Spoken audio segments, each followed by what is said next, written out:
Hi, I'm Cosette Cordova. I use she, her pronouns, and I've been at Long Beach Unified School District for going on 13 years as a senior at Poly High School.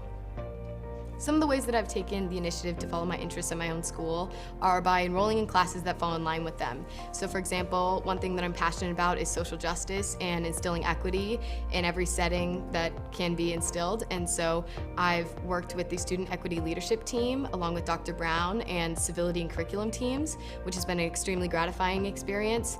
And I also enrolled in Ethnic Studies as a 0 period last year, which was extremely educational and has made me not only a more educated but aware human. And as well, my other passion is mental health, and next year I'm enrolling in a class called Mental Health Professional, and I hope to become a peer counselor at Poly. Some of the activities that I've participated in outside of school include volunteering at a program and organization called Rising Tide, and it's catered to low-income and multicultural families as an after-school and summer program. And so I volunteer there as a tutor for young kids and as a camp counselor for a soccer camp. And for my mental health interest, I am currently creating and starting a podcast with a specific section dedicated to mental health.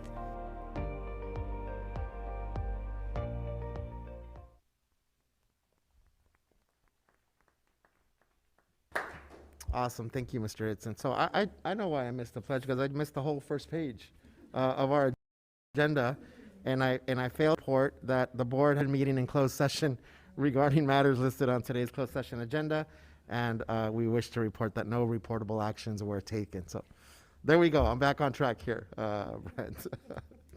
So that was a great video. Thank you for that. Our students are awesome, no doubt about it. So let's begin with public testimony on items listed on our agenda. I will begin reading folks' names, and then as they approach our podium, I'll remind them about our protocols here for public comment. So let's begin with Shalia Camille Desmond. Shalia Camille Desmond.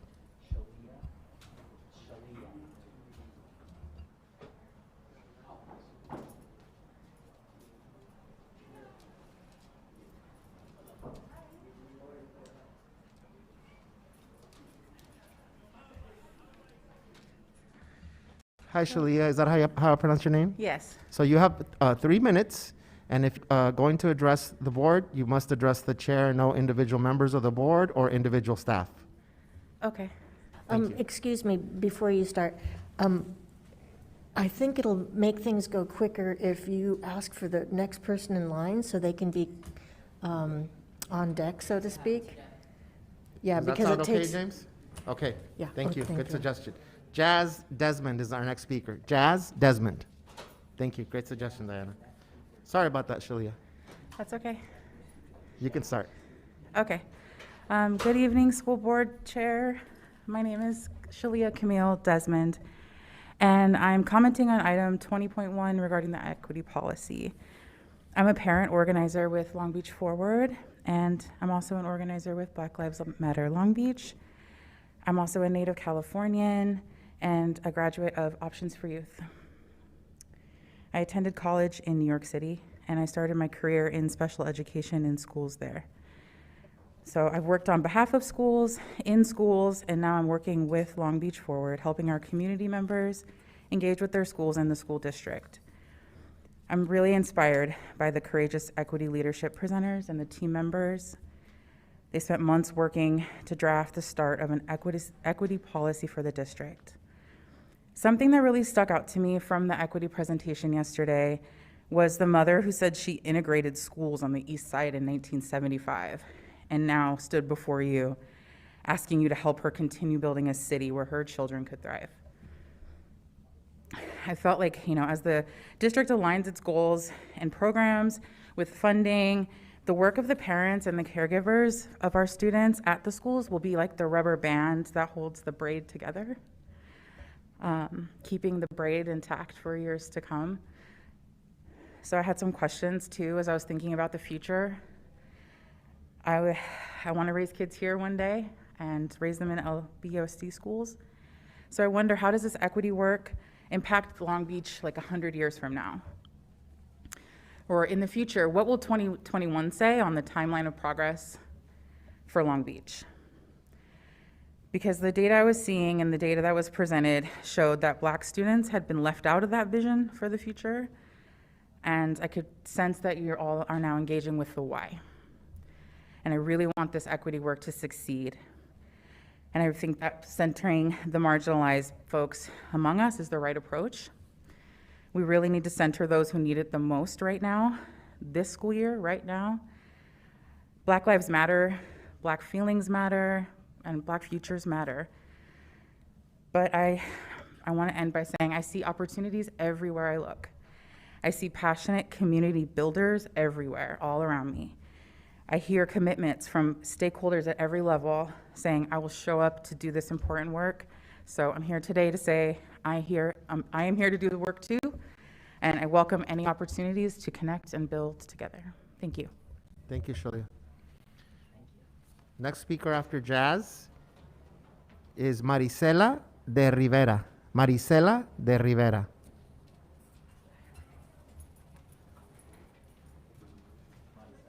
Hello, good evening. Good evening, Jazz. You have 3 minutes. Please direct your comments to the board chair and not to individual members or individual staff. Amazing, thank you. Well, good evening. My name is Jazz Desmond, and I am commenting on item 20.1 regarding the equity policy. I have been an artist involved in enriching youth through theater, English tutoring, and mentorship. Students with disabilities, Black, Indigenous, and Brown children, and all those who intersect those backgrounds call on all of you to make decisions to enrich their lives as much as those who do not have those same intersecting backgrounds. Not so that they may turn around and give back, but because they deserve opportunities to thrive. As someone who has laid their roots here, who is married here, and hopes to raise my children here, I hope the decisions made here will positively impact my family and the families of my neighbors. Thank you. Thank you, Jazz. So James, after Maricela, we have Nicholas Carbonaro. Nicholas Carbonaro.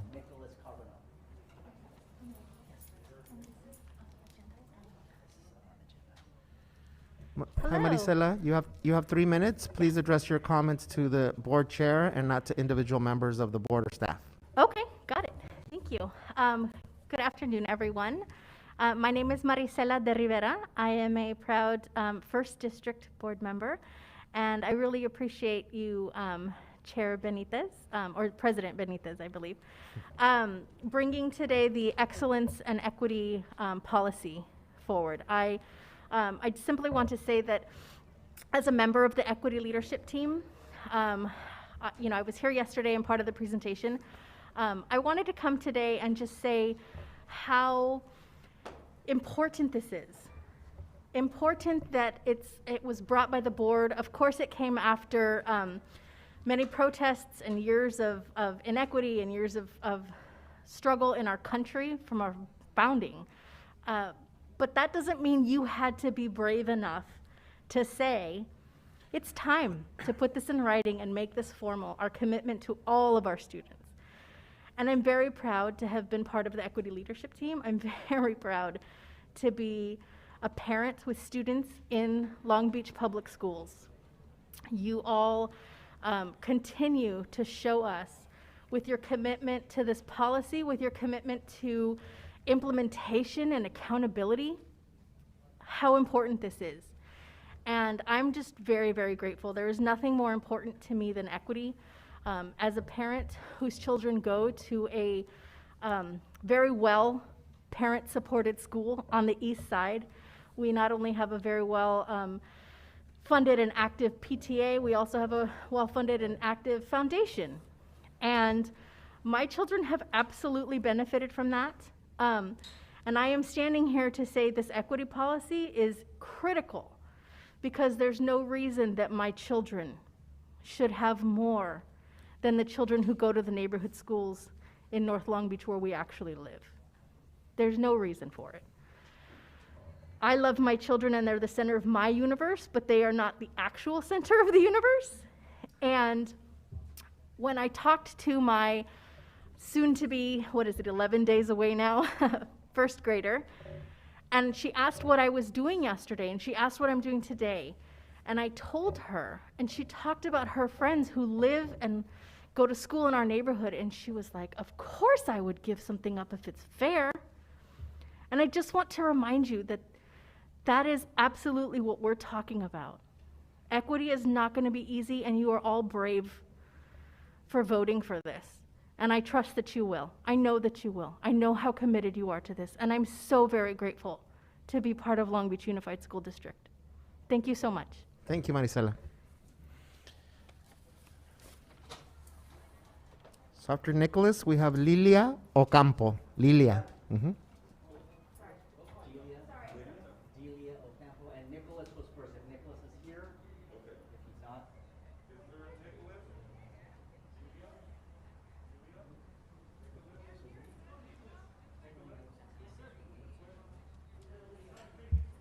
Lilia, Lilia. And Lilia will be next. Lilia will be next. Oh, I'm up. Thank you. Can I take this off? Yeah?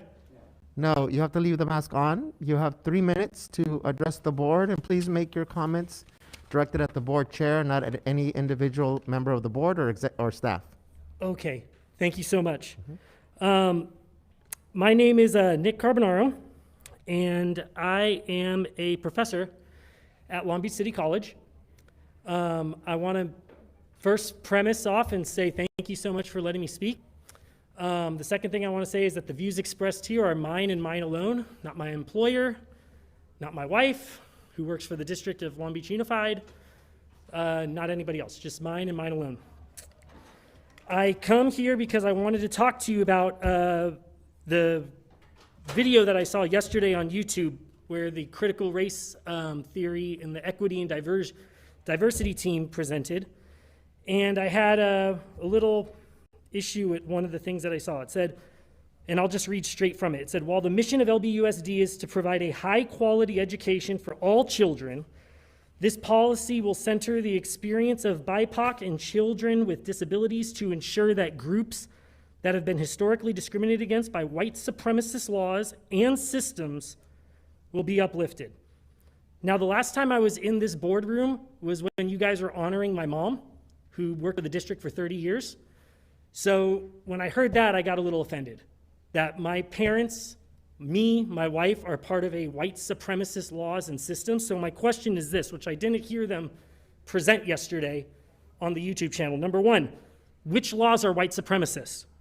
Give me specific examples of school districts, teachers, or anybody that's promoting these white supremacist laws, and we should get rid of them, correct? I mean, that would be the most obvious thing to do.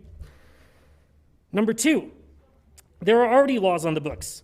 Title 6 and 7 of the Civil Rights Act, ADA of 1990, Genetic Information Non-Discrimination Act of 2008, Prop 209 in California, California Gov Code Section 1135, and so on and so forth. Number two, the systems. What do they mean by systems? Who are these racists out there that are doing things? When I look at the people who are presenting this, I want to find solutions as well. So my solution says the system has been run by liberal Democrats for decades. Majority of board are endorsed by Democrat or union organization. Majority of board has been in the system. Majority of teachers vote Democrat. Teacher unions endorse candidates have occupied the system for decades. So I guess the only logical thing that we should do is put people in place that have another type of diverse opinion on that. So number one, I would love for the board right now to endorse the recall and endorse Larry Elder. He's the first black governor of California if he gets elected, and he's not from the system, comes outside of the system. And because of these, and because of this, my kids, unfortunately, are not going to be in this school district next year.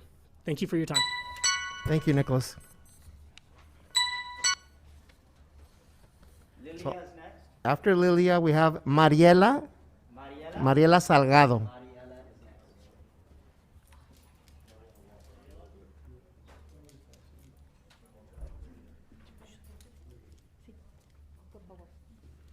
Lilia, you have 3 minutes to address the board. We ask you to direct your comments to the board chair and to not any individual on the board or on staff. Thank you.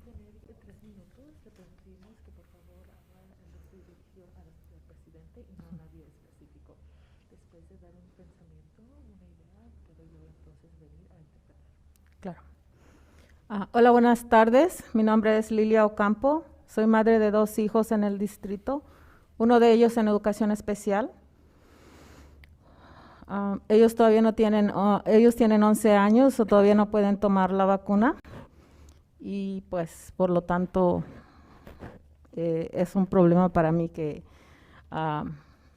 no haya el suficiente cuidado en la escuela sobre protección y pues tampoco es una opción para mí. Yo sé que en estudiar independiente en la casa porque pues sobre todo mi hijo, el que es de educación especial.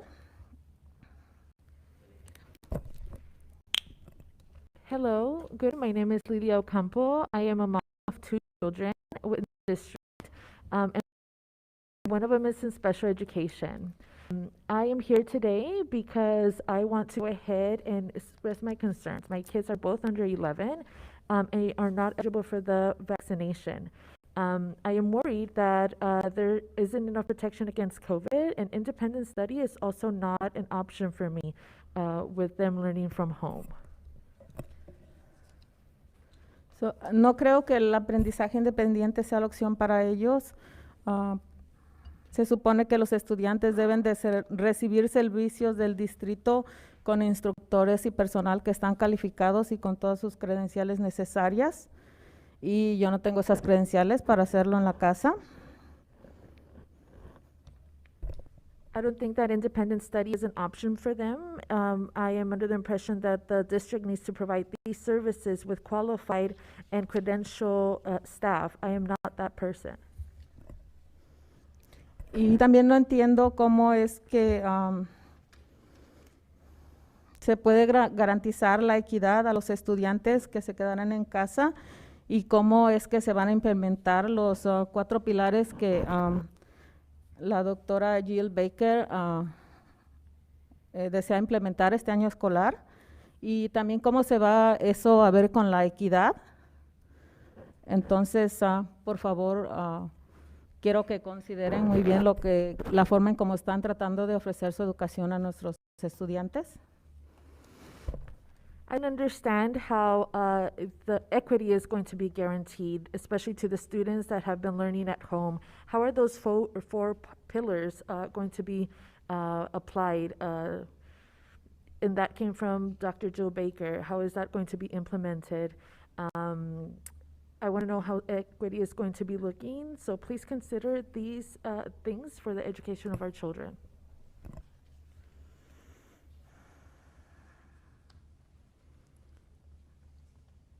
I think that's it. Thank you. Thank you, Lilia. So after Mariela, we have Amberveda Mendoza.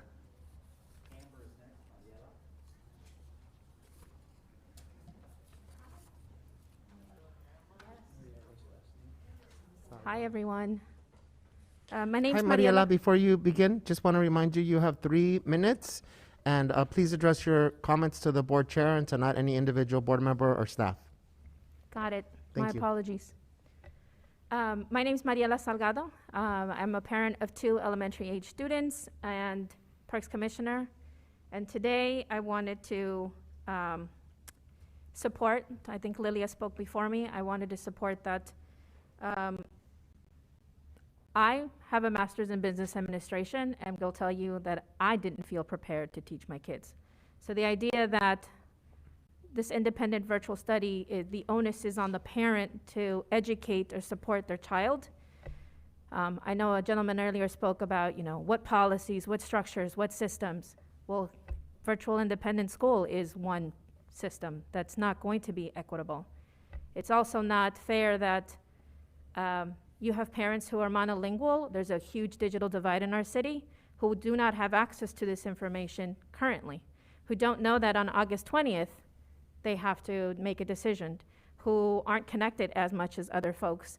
And I think it's important that as this decision proceeds and how you all implement it, that you all do make a conscious effort to communicate that information to parents in a hard copy for those that are not connected like the rest of us. That information needs to be in their language, and there has to be resources around that support so that they make a sound decision come August 31st. The other thing I wanted to talk about was on items on the equity policy, and I wanted to read something that I pulled up from the policy yesterday, and I wanted to read it because sometimes people don't pull it up. As we center equity, it's important that we also hold responsibility for the ways in which K-12 educational institutions have participated or collaborated in systemic oppression of Black, Indigenous, and people of color students and those with disabilities. This policy creates a path forward through informed professional development and a focus on dismantling internal practices that are racist, oppressive, and exclusive for specific individuals or groups of students. While this policy reflects our district values, it is designed with the recognition that our work around equity will be guided by the data that we gain through continued engagement with students and families. Now, you all have the blinds closed, but I will tell you that there are protesters outside, and the majority of them are white anti-maskers. I'm in this fight, and I continue to show up at my own time, because 30 years later, I don't want my kids to experience the same experience I had, which is I went to predominantly white schools. As diverse as our city is, I want my kids to have diversity in background and thought process. So I show up, and I continue to show up because it's important to me, and I think it's important to you all as well. Thank you. Thank you, Mariela.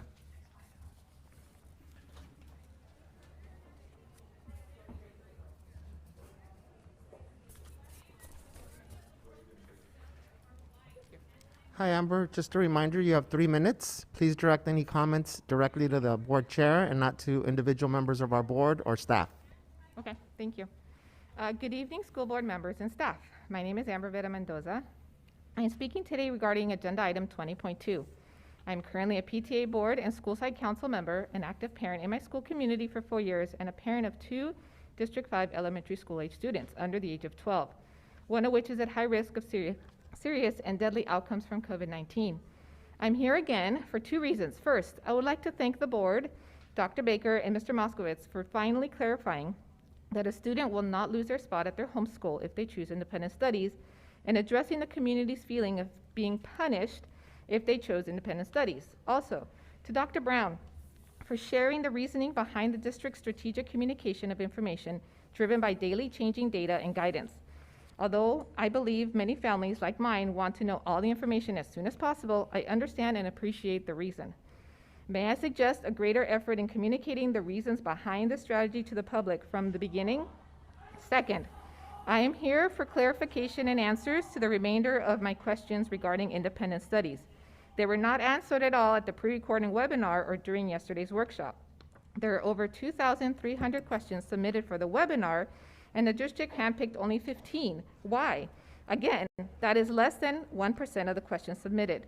To continue the dissemination of information and to help reduce distrust of the district and or anxiety for families wanting to make the right decision, I strongly suggest you answer the following questions and have the information widely distributed as soon as possible. 1, if a family chooses independent studies, is there a contract time commitment, i.e. a year or a semester? 2, will the district abide by AB 130 legislation, section 51749.5, number 9, which states a plan to transition pupils whose families wish to return to in-person instruction from court-based independent study, I had trouble with this one, expeditiously and in no case later than 5 instructional days. 3, how will the district handle the huge influx of students of families who initially chose independent studies and once fully vaccinated want to return in person? 4, what does independent studies look like for a DI student? 5, will their teacher be accredited DI bilingual teacher? I strongly suggest you answer these questions today, as a family considering independent studies must contact their school by this Friday to start the process. Also, please communicate all these answers previous and new information regarding independent studies from the workshop to our families as soon as possible. Thank you very much. Thank you, Amber.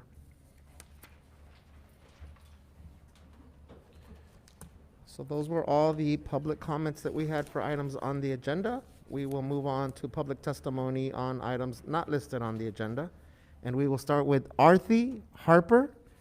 Arthy? Arthy, And the next person is Paul Evans. Arthy and Paul. Arthy, and then Paul. Arthy, then Paul. Arthy and Paul? Arthy.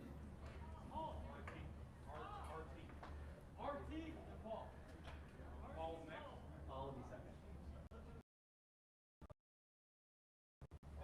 Can you spell the first one? Arthy, I. Arthy. A-A-R-T-H-I?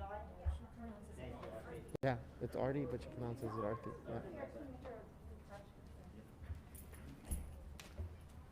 Hi, Arthy. Hi. So just reminder, you have 3 minutes to address the board. Please direct your comments to the board chair and not to any individual member or staff. Okay, thank you. My name is Arthy Harper, and I'm an East Long Beach District 4 parent of 2 students under age 12. I'm here today because I believe it shouldn't have to happen to you for it to matter to you. You shouldn't have to get infected with COVID to care about the safety of those more vulnerable. You shouldn't have to have a child with a learning or medical disability for you to care about equitable education options. Our children have handled the responsibilities and challenges of this pandemic better than so many of us adults. We owe it to them to implement all 5 safety protocols recommended by health experts for safe school reopening: masking, vaccination, ventilation, distancing, and testing. I am grateful to Long Beach Unified for implementing masking, vaccination, ventilation, and distancing. To that said, I ask that in an abundance of caution, you expand masking to outdoors when distancing cannot be maintained, especially for elementary schools where all students remain unvaccinated. I also ask that more than encouraging staff to distance students, you develop clear and defined distancing protocols, not only for indoors, but for outdoor spaces, for school-to-day activities, especially lunch where all students will be unmasked. The missing protocol is weekly testing. We need to implement weekly testing to protect the thousands of students under age 12, as well as our medically vulnerable staff and students. With regards to the independent study option, a more detailed and timely instructional plan is needed for students with disabilities. AB 130 states districts can decide their own learning plans, so please use the Federal CARE Act's money to do more than the minimum. Many of the parents choosing this option are elementary school parents who are only doing this because their kids can't be vaccinated yet. Based on yesterday's board workshop, it sounds like students will likely not lose their spot at their current school, but please clarify that tonight, and please put that in the next district update, because there are a lot of families that, based on the perception they have from past communications, are feeling increased anxiety about that. Finally, district communications. So much trust could be built and so much worry reduced if more details like the slides from yesterday's board workshops and today's workshops were included in district communications to families. In these 2 weeks before school starts, I implore district leadership and principals to provide as much detail as possible to families. We know these are very dynamic times with details changing to you daily, sometimes hourly, but it's better to say to parents, hey, here's what we're considering, but we've not yet confirmed, than not acknowledging what parents are most concerned about until every detail is known. The lack of acknowledgement unfortunately breeds distrust and unnecessary anxiety. I hope the new communications director will consider this in their community engagement strategy. Thank you for your time, and let's keep prioritizing the needs of our most vulnerable over those of our most advantaged. Thank you. Thank you, Arthy. After Paul, James, after Paul, we have Carlos Ovalle. Carlos. Carlos. Carlos. Carlos.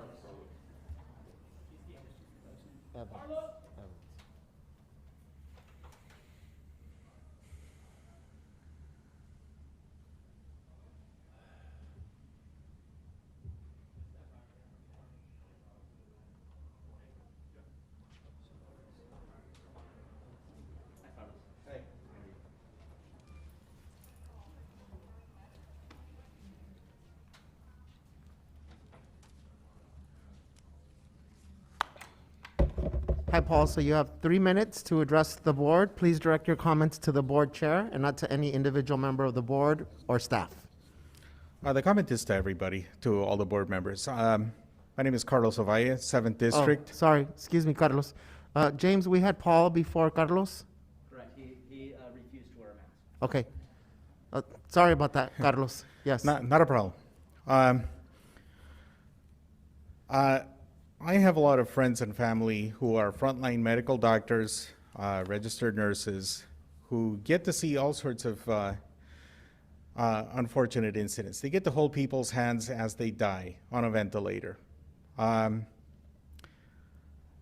few years ago, my father passed away, intubated, not because of COVID, but for other reasons. And he died in my arms. It's a horrible thing to experience. Well, it's a horrible thing to see. I can't imagine what it would have been like to be in his shoes. There's no reason for anyone not to wear a mask. I have asthma. I ride my bicycle everywhere I go. I don't own a car. And as you can see, I wear a mask. And I'm vaccinated. There's no reason for everyone not to be vaccinated and with a mask for religious purposes or any other purpose. So I want to commend the Long Beach Unified School District for requiring staff to wear a mask and for getting vaccinated. I would encourage you to request that everyone get vaccinated. Getting tested in lieu of vaccination to me is not acceptable as a parent of LBUSD students. I have a daughter who is also an LBUSD teacher, a daughter-in-law, and a niece who are all LBUSD teachers. I am afraid for their safety and their health and safety, and so please don't listen to these anti-vaxxers, anti-maskers. Please push forward, and thank you. Thank you, Carlos. So James, I'm going to give you 2 names, Maricela de Rivera, who just spoke, and then Mariela Salgado, who just spoke. So Maricela first, then Mariela. Maricela, then Mariela.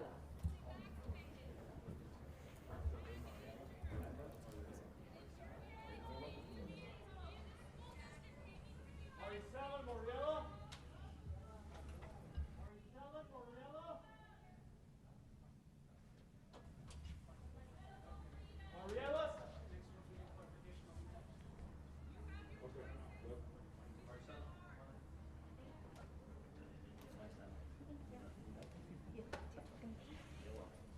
Hi again, Maricela. Hello again.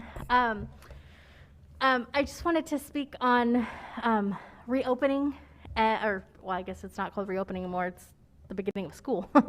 And I just want to say that I have no doubt in my mind that the school board or any of the senior staff are going to be dissuaded from following science, and I'm grateful for you. I know that there's a lot of, differing opinions and sides and whatnot, and I simply want to say that as a mom who admittedly is a little bit of a helicopter mom, maybe a lot, I err on the side of caution all the time, right? I have like the steel reinforced car seats and all of those things. And so I would ask that if we have more tools in our toolbox to keep not just our children and not just our teachers, but the entirety of our staff safe and our community, because we know this is communicable, we know that it's airborne, let's use all those tools. And if that's testing, if that's masking outside, I know this is not going to be perfect. I know that there will be times that we all fail. Somebody will forget to wash hands. I mean, they're children, and that's understandable. I simply ask that we do our best and really think about doing our best in relation to COVID, because this is also an equity issue. Black and brown people are being harmed at a far greater rate. And as I mentioned yesterday, my husband's 6-day hospital stay is a huge financial risk for my family. And so not all of us can weather this quite as well. The love of my life came home from the hospital. He is fine. And so that is absolutely worth celebrating. And I believe that our children will be as safe as we can. I simply ask that we use all of the things that we have available to us to keep all of the community safe. And I'm so grateful for you, because I know that you want that. I know how much you want to keep our kids safe, and your staff and our community. I know many of you live in our community and care also.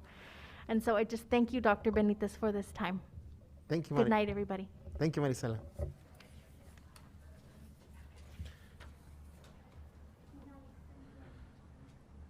So, James, after Mariela, we have Serena Sampson. Serena. Hi again, Mariela. Hello again, and excuse me for causing some ruckus outside.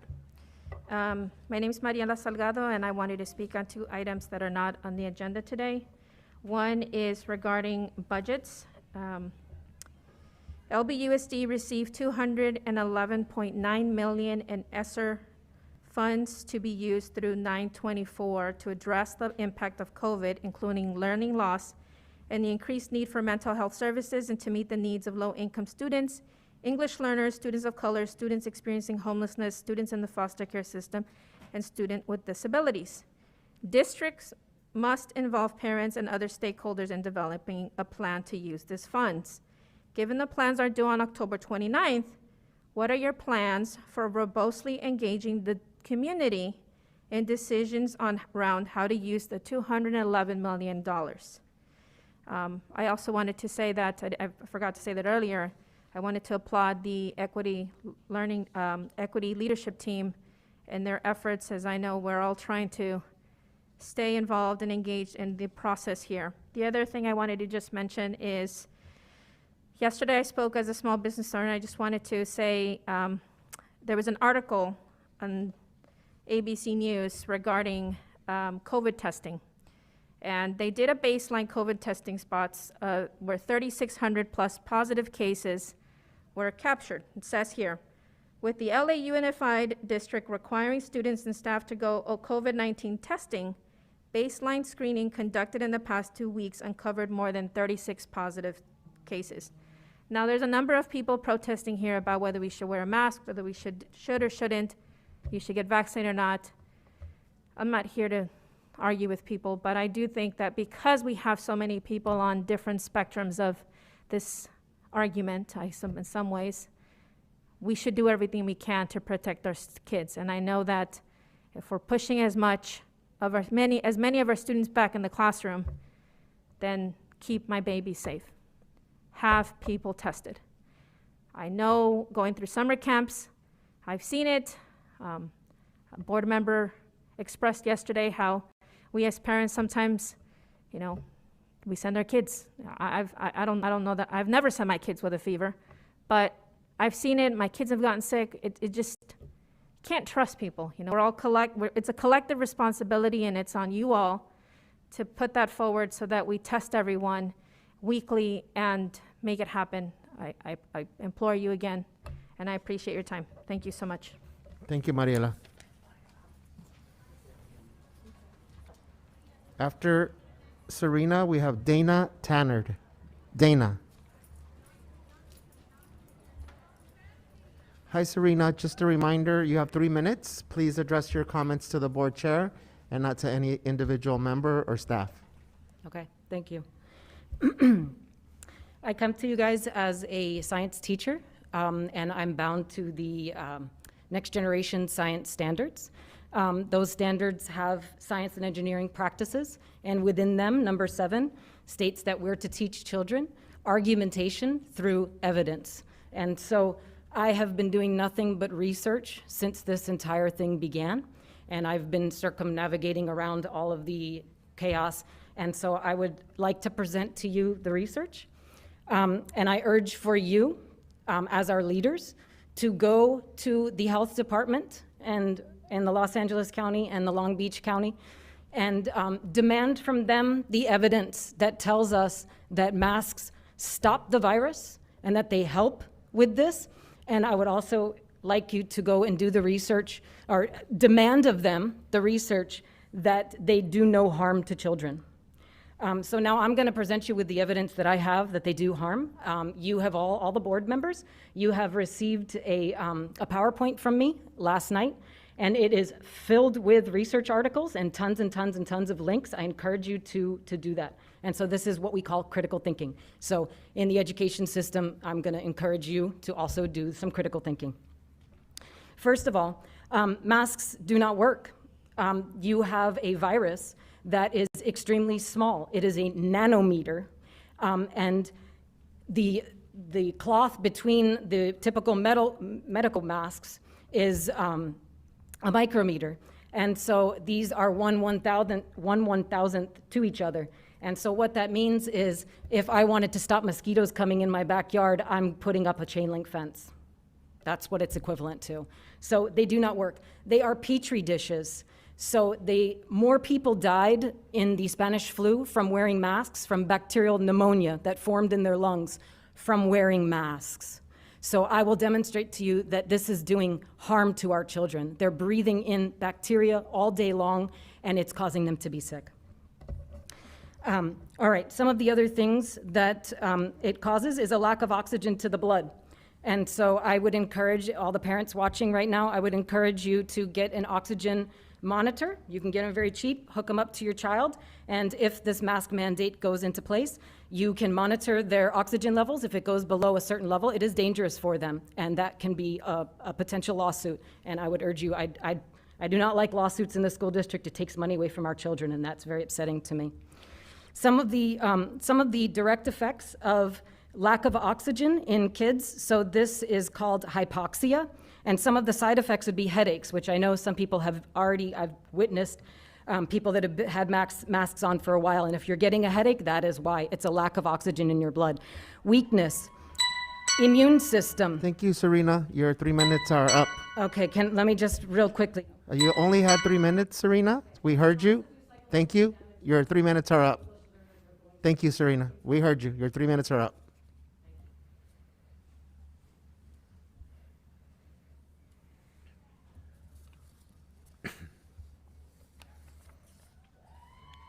So after Dana, James, we have Amber again. Amber. Hi, Dana. You have 3 minutes. Please address the board chair only, not individual members of our board or staff. Okay. Good evening. And Thank if you could for- leave your mask on, that would be great as well. Oh, they told us outside we can take them off when we speak. Can we get clarification on that, Dr. Baker? I just want to make sure we're on the same page. The Long Beach School Safety, they just told me as I walked in that I could take my mask off. Do I have to? Yes, we're indoors, so everyone has to wear a mask. Okay. And you'll keep your time. Chief, if we could just remind folks before they come in that they need to wear their mask indoors. Thank you, sir. Go ahead, Dana. All right. My name is Dana Tanner. My daughter is an 11. Her name's Brooklyn. She's going to be attending Rogers. My son Halston is 8, and he's going to be attending Prisk. He has autism, and sorry, this is bad. He's in the success program at Prisk. And I come to you with a couple questions, and I want you to just nod, don't nod, but I want you to think about these things. Yes or no? Do you want our students and teachers to fail? It's probably a no, right? Do you want these students to feel like they're capable of killing other humans because they're in the same room with them? Do you want these children to survive, or do you want them to thrive? Because I want my daughter and my son to thrive, and I want every other kid to thrive. I don't want them just surviving. Do you want these children Do you think masks help them thrive? Because I think that's the big debate here. My son has special needs. He had an IEP set up. If you're not familiar with special needs, if there's other parents around, you go in with the principal, the teachers, the speech therapist, the occupational therapist, the school counselor, and you collaborate together. And you set a plan for your child based on their well-being, their health, and what they're going to need to be successful and thrive in their school. We collaborated for my son. I collaborated with my daughter for her extra assistance that she needed for her ADHD. Why are we not doing that for these children with the parents on a case-by-case basis for what they need to be successful? Because we do that with everything else in school with them. I just have such a problem with that. And then our kids are not in school to survive. They're here to thrive, and we're here to teach them how to be developed and be successful in the world.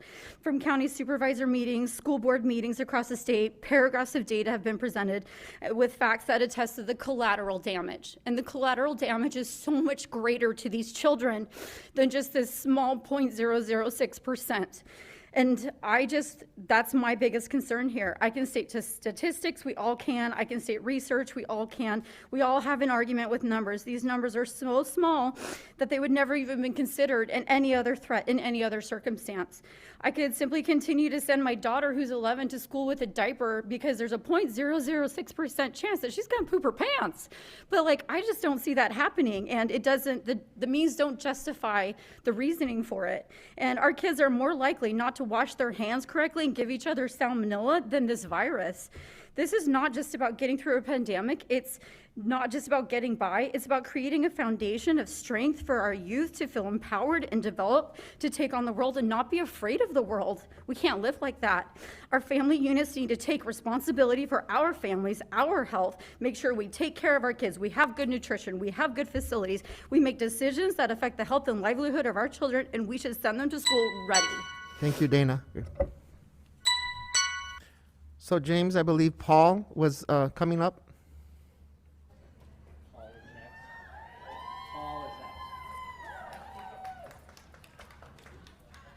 Is it Paul? I'm sorry? Is your name? Oh, sorry. Okay. Got it. Thank you, Amber. Okay. My fault, Amber. I didn't Okay. recognize you with the mask on. So Amber. I'm back again. You're back. I'm back. You have 3 minutes. So, good evening, school board members and staff. Again, my name is Amberveda Mendoza. I am currently a PTA board member and school site council member, an active parent in my school community for 4 years, and a parent of 2 LBUSD District 5 elementary school age daughters, one of which was at high risk of serious and deadly outcomes from COVID-19. You met my oldest daughter yesterday morning, who came to advocate for her little sister and the thousands of other students under 12 not eligible for vaccines yet. As I just stated, my youngest daughter is at high risk, and we have been doing everything within our power to keep both of my daughters safe for the past 18 months. Unfortunately, I know what it's like having a child hospitalized for pulmonary issues and complications, having to hold my child's arms and body down so a nurse can put an IV in, constantly fighting with them to keep their oxygen tube in, or setting up and sitting with them every night to administer breathing treatments through a nebulizer. I wouldn't wish this on any parent. Because of this, I'm here to advocate and demand a safer LBUSD for all by asking to implement all 5 safety protocols recommended by health experts for safe school opening: masking, vaccination, ventilation, distancing, and testing. I am very thankful and I applaud LBUSD is implementing the masking, the vaccination, ventilation, and the distancing. That said, I ask that in an abundance of caution, you expand masking to outdoors when distancing cannot be maintained, especially for elementary schools where all students remained unvaccinated. I also ask that the more than encouraging staff to distance students, you develop clear and defined distancing protocols during outdoor school day activities, especially lunch when all students will be unmasked. The missing protocol here is weekly testing. LBUSD needs to implement weekly testing for all to protect the thousands of students under age 12 like mine, as well as medically vulnerable students and staff. Finally, district communications, I would really encourage that so much trust could be built and so much worry reduced if more details and new information like the slides from the board workshops with explanations were included in district communication to families. In these 2 weeks before school starts, I implore district leadership and principals to provide as much details as possible to families like mine so we can make the best, most informed decision for their families. Let's keep prioritizing the needs of our most vulnerable and over those who are most advantaged. As parents and guardians of unvaccinated children, our concerns are valid and we deserve answers and action. Please be leaders and help us keep all of LBUSD safe. Thank you. Thank you, Amber.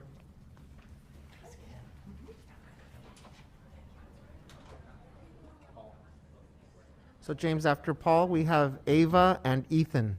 Ava and Ethan. Is that two people or just Ava? It's Ava and Ethan together. Oh, Ava and Ethan will be after Paul. Ava and Ethan together.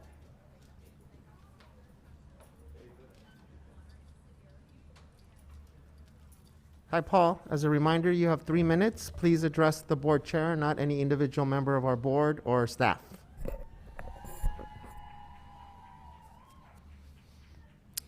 Okay. On Monday, August 9th, the district sent employees a email from Jill stating that all staff will be required to provide proof of vaccination or have weekly COVID testing. Whether an employee is vaccinated is a private decision and is personal health information protected by HIPAA law. Providing that information to Long Beach Unified would not be appropriate. For one thing, Long Beach Unified is not obligated to follow HIPAA regulations, so that information will no longer be protected. Paul, can I just ask you to lift up your mask to cover your nose, please? Is this just for me? It's for everyone. We've asked everyone to keep their masks on.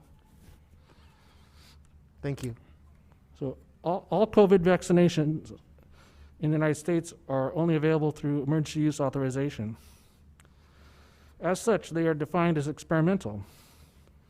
International and federal law requires all experimental medical procedures to be performed with informed consent and right to refuse. There are many reasons people may refuse the COVID vaccines, not the least of which is they are all produced or tested using aborted fetal cell lines.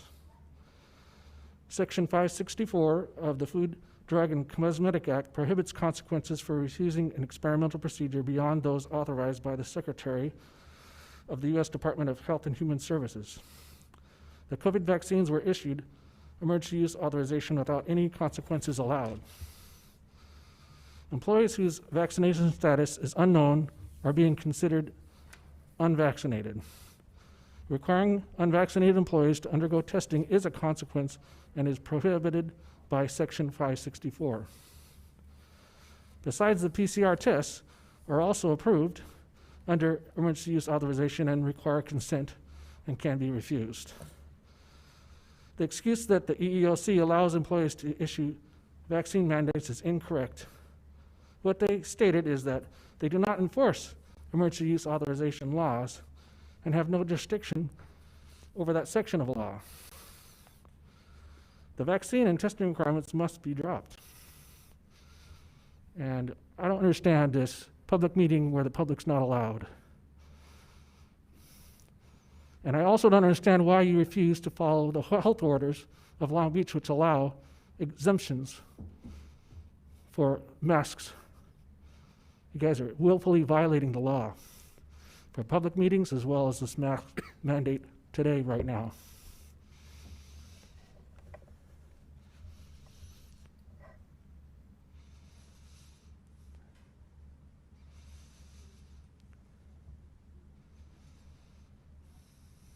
No response. Thank you, Paul. Your 3 minutes are up.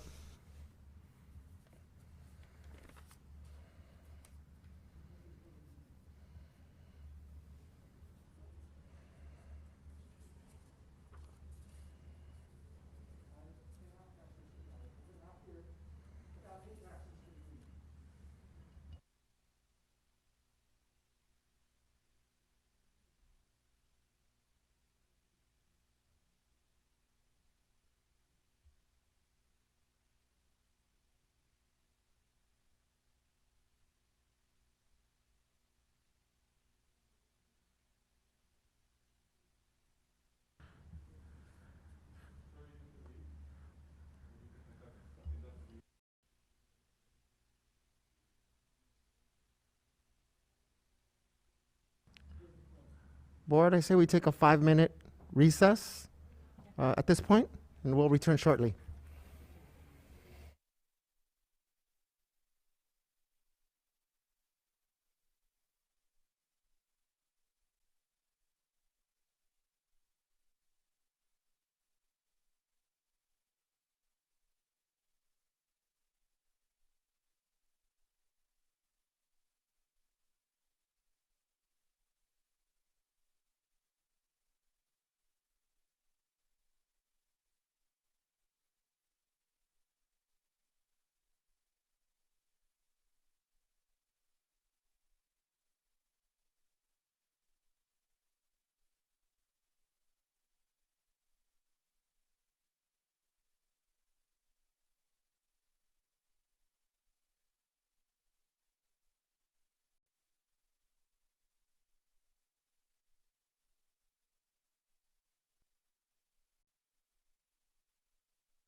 Okay, everyone, we're back. We are on public testimony on items not listed on the agenda.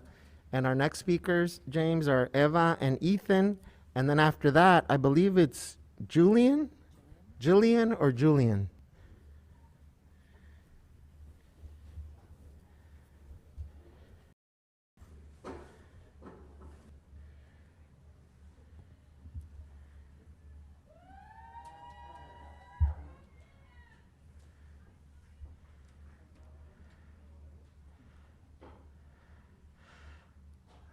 Hi, are you Eva and Ethan? Yes. So you have 3 minutes between the both of you to address our board.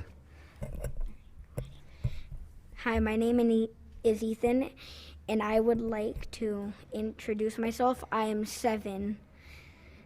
I'm going to start. We would like to ask the board to consider mass choice for all staff and students. We love our school, Patrick Henry, and all our friends and teachers, and can't wait to go back. What we don't want is to have to wear masks all day in a classroom with no air conditioning, where temperatures in the fall can be in the high 90s.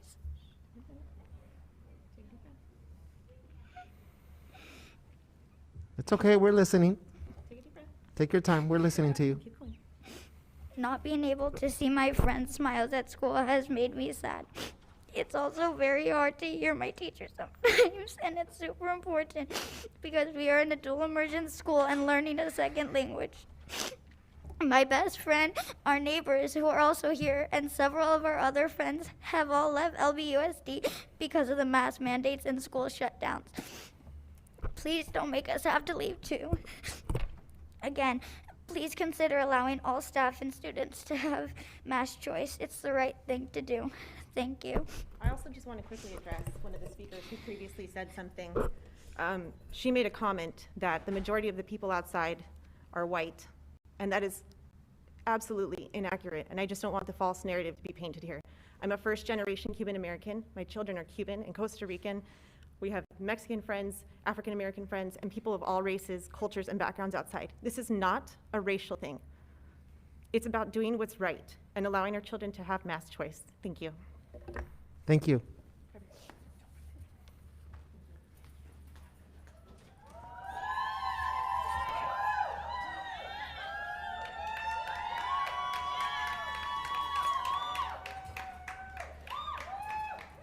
So James, after this speaker, we have Jared.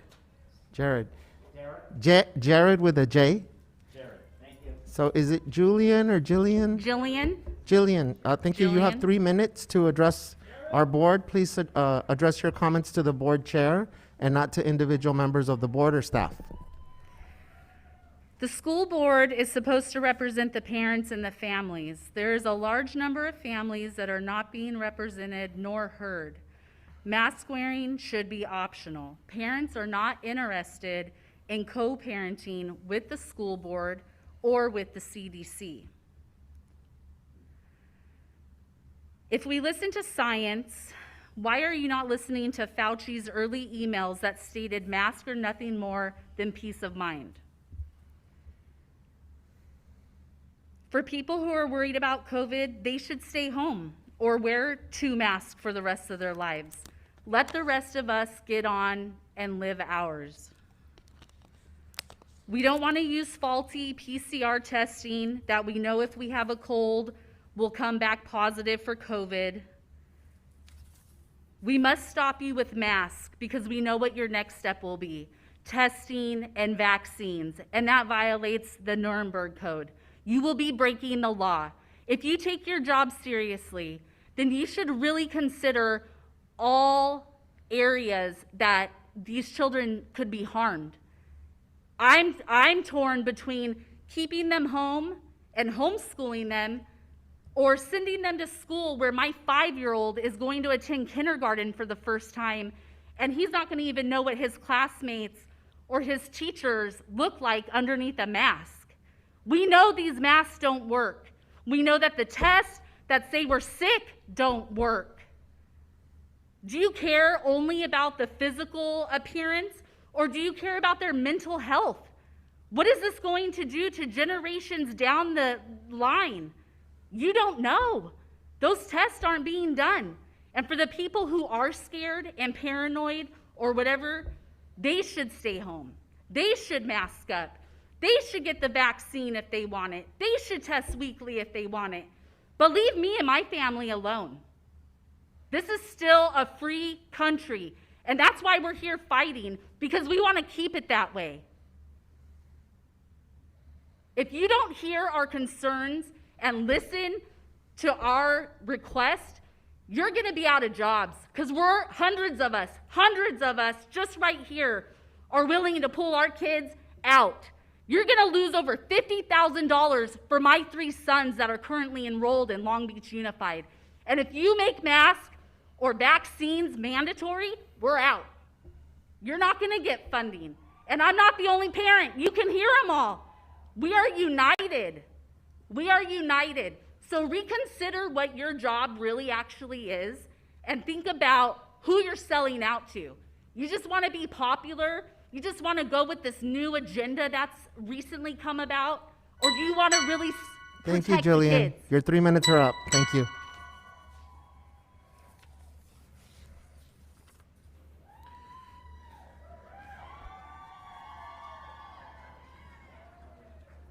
James, after Jared, we have Linda Che. Linda Che. So, Jared, you have 3 minutes. Please address the board chair and not any individual member of our board or staff. My name is Jared Berrigan.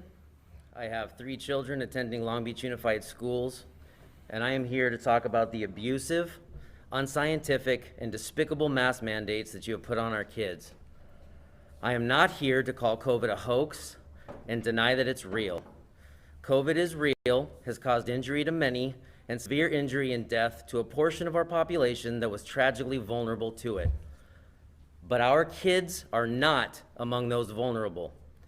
The data is everywhere if you choose to find it, that COVID is no more dangerous to the young than the regular seasonal flu, and maybe even less dangerous. If kids spreading the virus is what you're worried about, I got some tough news for you. Masks don't work. The mask that I'm wearing does not do anything. There is no science to back up that masks work. It's interesting that after having lived with COVID for going on 18 months now, no significant studies on children with masks and their efficacy has been financed and studied.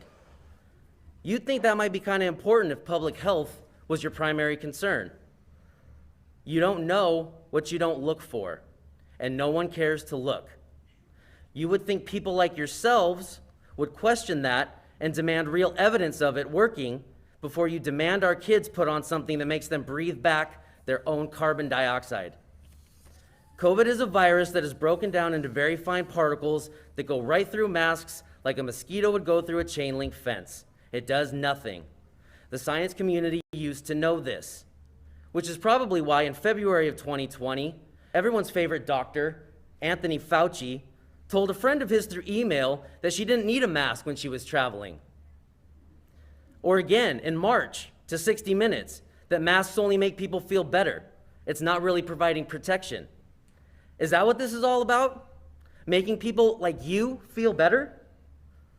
Aren't you supposed to be looking out for the well-being of our children, not for yourselves? Not projecting your irrational fears on them and teaching them that everyone they come into contact with is a potential killer? If potential harm to teachers is the issue, aren't vaccines now widely available? If the vaccines work so well and turn a potential serious case of COVID into a case of the sniffles for a day or two, then my kids don't need to wear masks. Period. Full stop. Any potential vulnerable teacher or staff can get vaccinated and be safe. By the way, a study of 90,000 children in classroom settings in North Carolina was conducted, and not a single case of student-to-teacher transmission was identified. Not one. Mask not working is also plainly available to see if you choose to look at the data of rates of transmission between states that had mask mandates and those that didn't. States with mask Thank you, mandates Jared. had no Your lower 3 rates of minutes are up. transmission than those with none. Thank you, Jared. Your 3 minutes are up.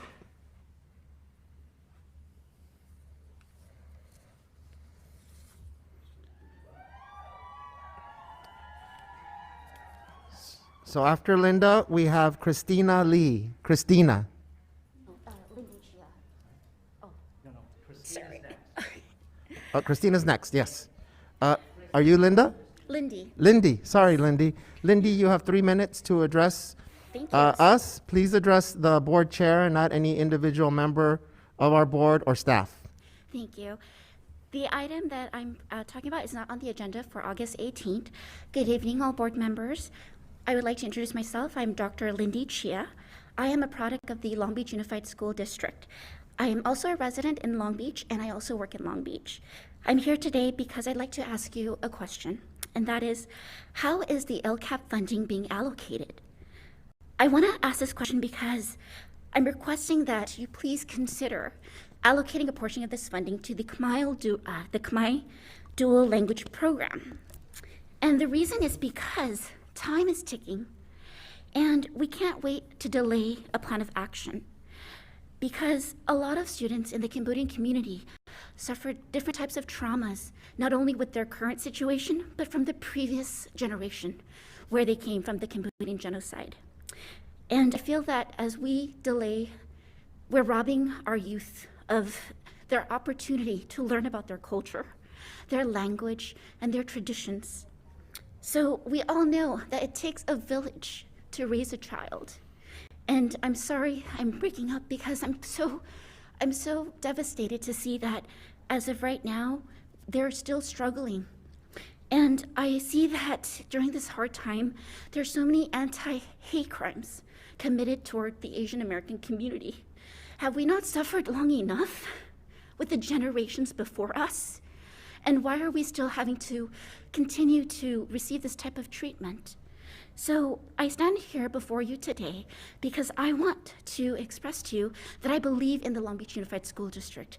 I believe that you will allow us to be able to have this program. Why?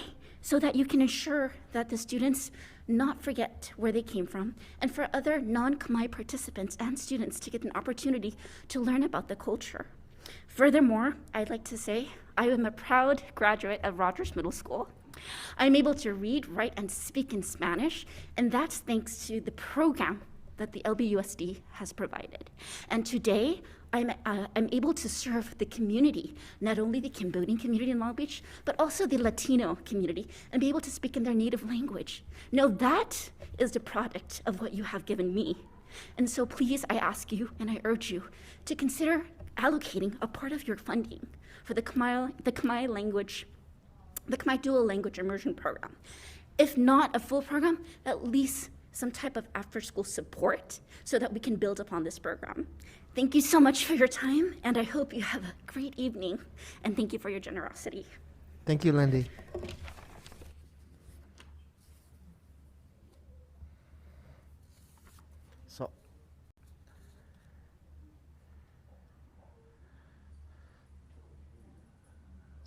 So James, after Christina, we have our last speaker, Julie Martinez. Julie.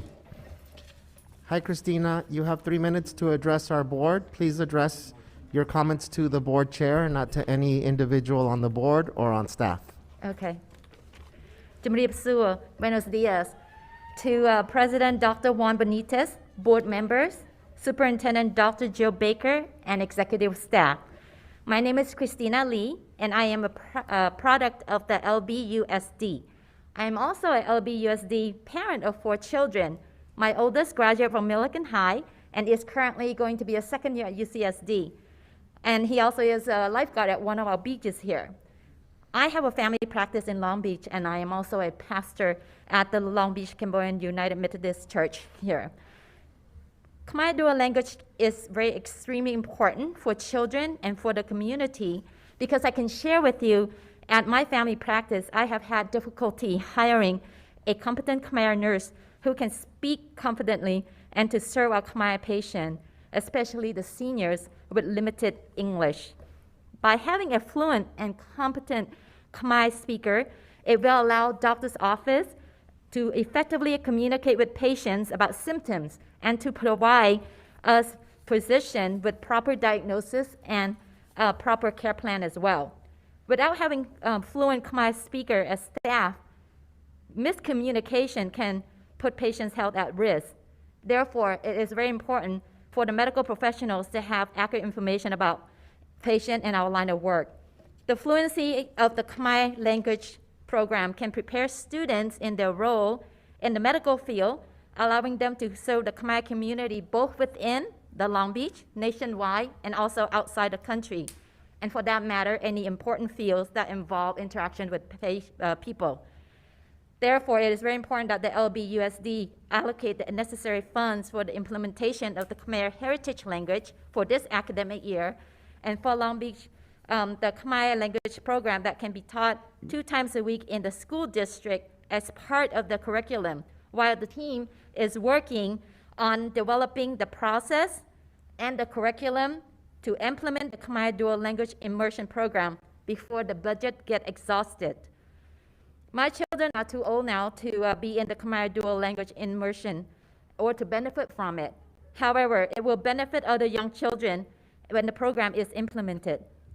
I am asking that the LBUSD work together with the community for the implementation of the Khmer dual language immersion program to invest in the future of our young Khmer children. We need Khmer proficient employees in the healthcare field as well as the industry. Thank you for your attention and time. Someone has said that together, ordinary people can achieve extraordinary things. I'm very blessed to be in front of you, and I know that the Khmer dual language program can be birthed because I am in front of extraordinary people. Thank you for your time. Thank you, Christina.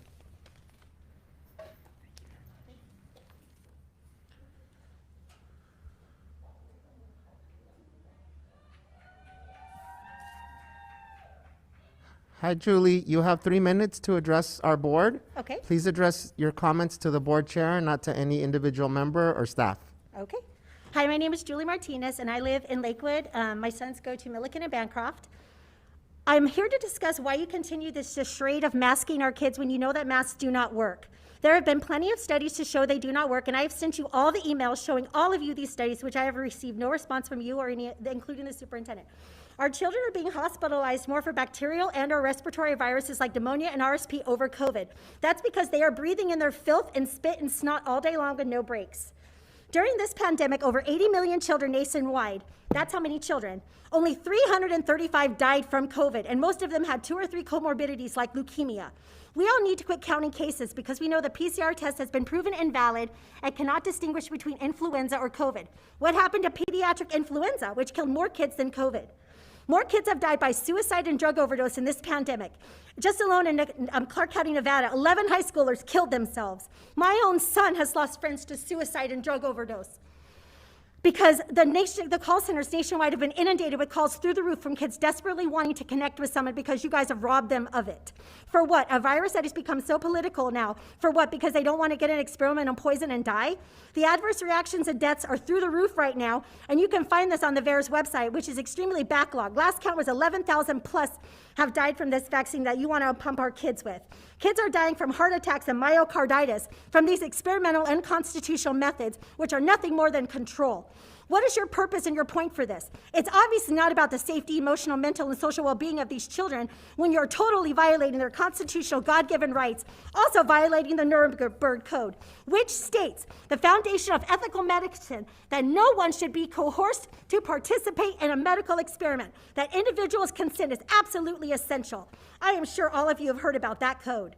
It was put in place after all the soldiers and all those people put all those experiments on kids back during the Holocaust. I won't need to go into that. But you still continue to use our kids as experimental pawns. What do you gain by continuing this false narrative that kids are spreading and contracting this virus? Do you get kickbacks from the government or pharmaceutical companies? All of these things, vaccines, masks, and even the PCR tests are all under EUA are not mandatory institution.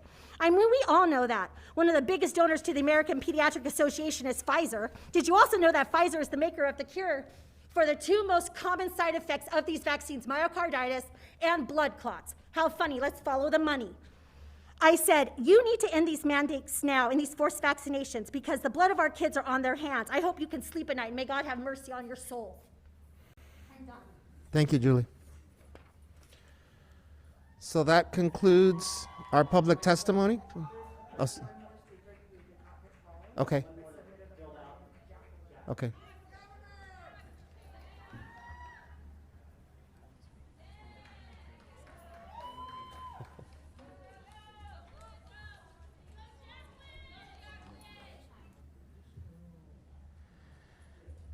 Is it Jacqueline? Yes, Jacqueline. Jacqueline, you have 3 minutes to address us. Please address only the board chair, not any individual member of our board or staff. Thank you. So my name's Jacqueline. I live in Long Beach and I pay taxes to this city. I graduated from Long Beach Unified. I attended all 12 years. I taught student teaching in the district, and until March of 2020, I was a substitute for your district. I really don't have a desire to work for you anymore. I have 5 younger siblings, all of whom have attended Long Beach Unified, and my youngest 3 brothers still attend. Over the last 1.5 years, I've watched one of my brothers struggle from anxiety and slip into a place of depression that nobody should be. His spirit has been crushed, and he's turned into a person that I don't even recognize at times. He doesn't see his friends. He doesn't go out. My other brother, last year, went through open heart surgery number 4 and 5. All he wants is to go to school. He cannot breathe while he wears a mask. He has a leaky valve. We don't know what his life holds. We don't know how much time he has left on earth. He wants to go to school. He cannot breathe when he has to be muzzled. Muzzling children is child abuse. It adds another distraction. It affects their health and their breathing.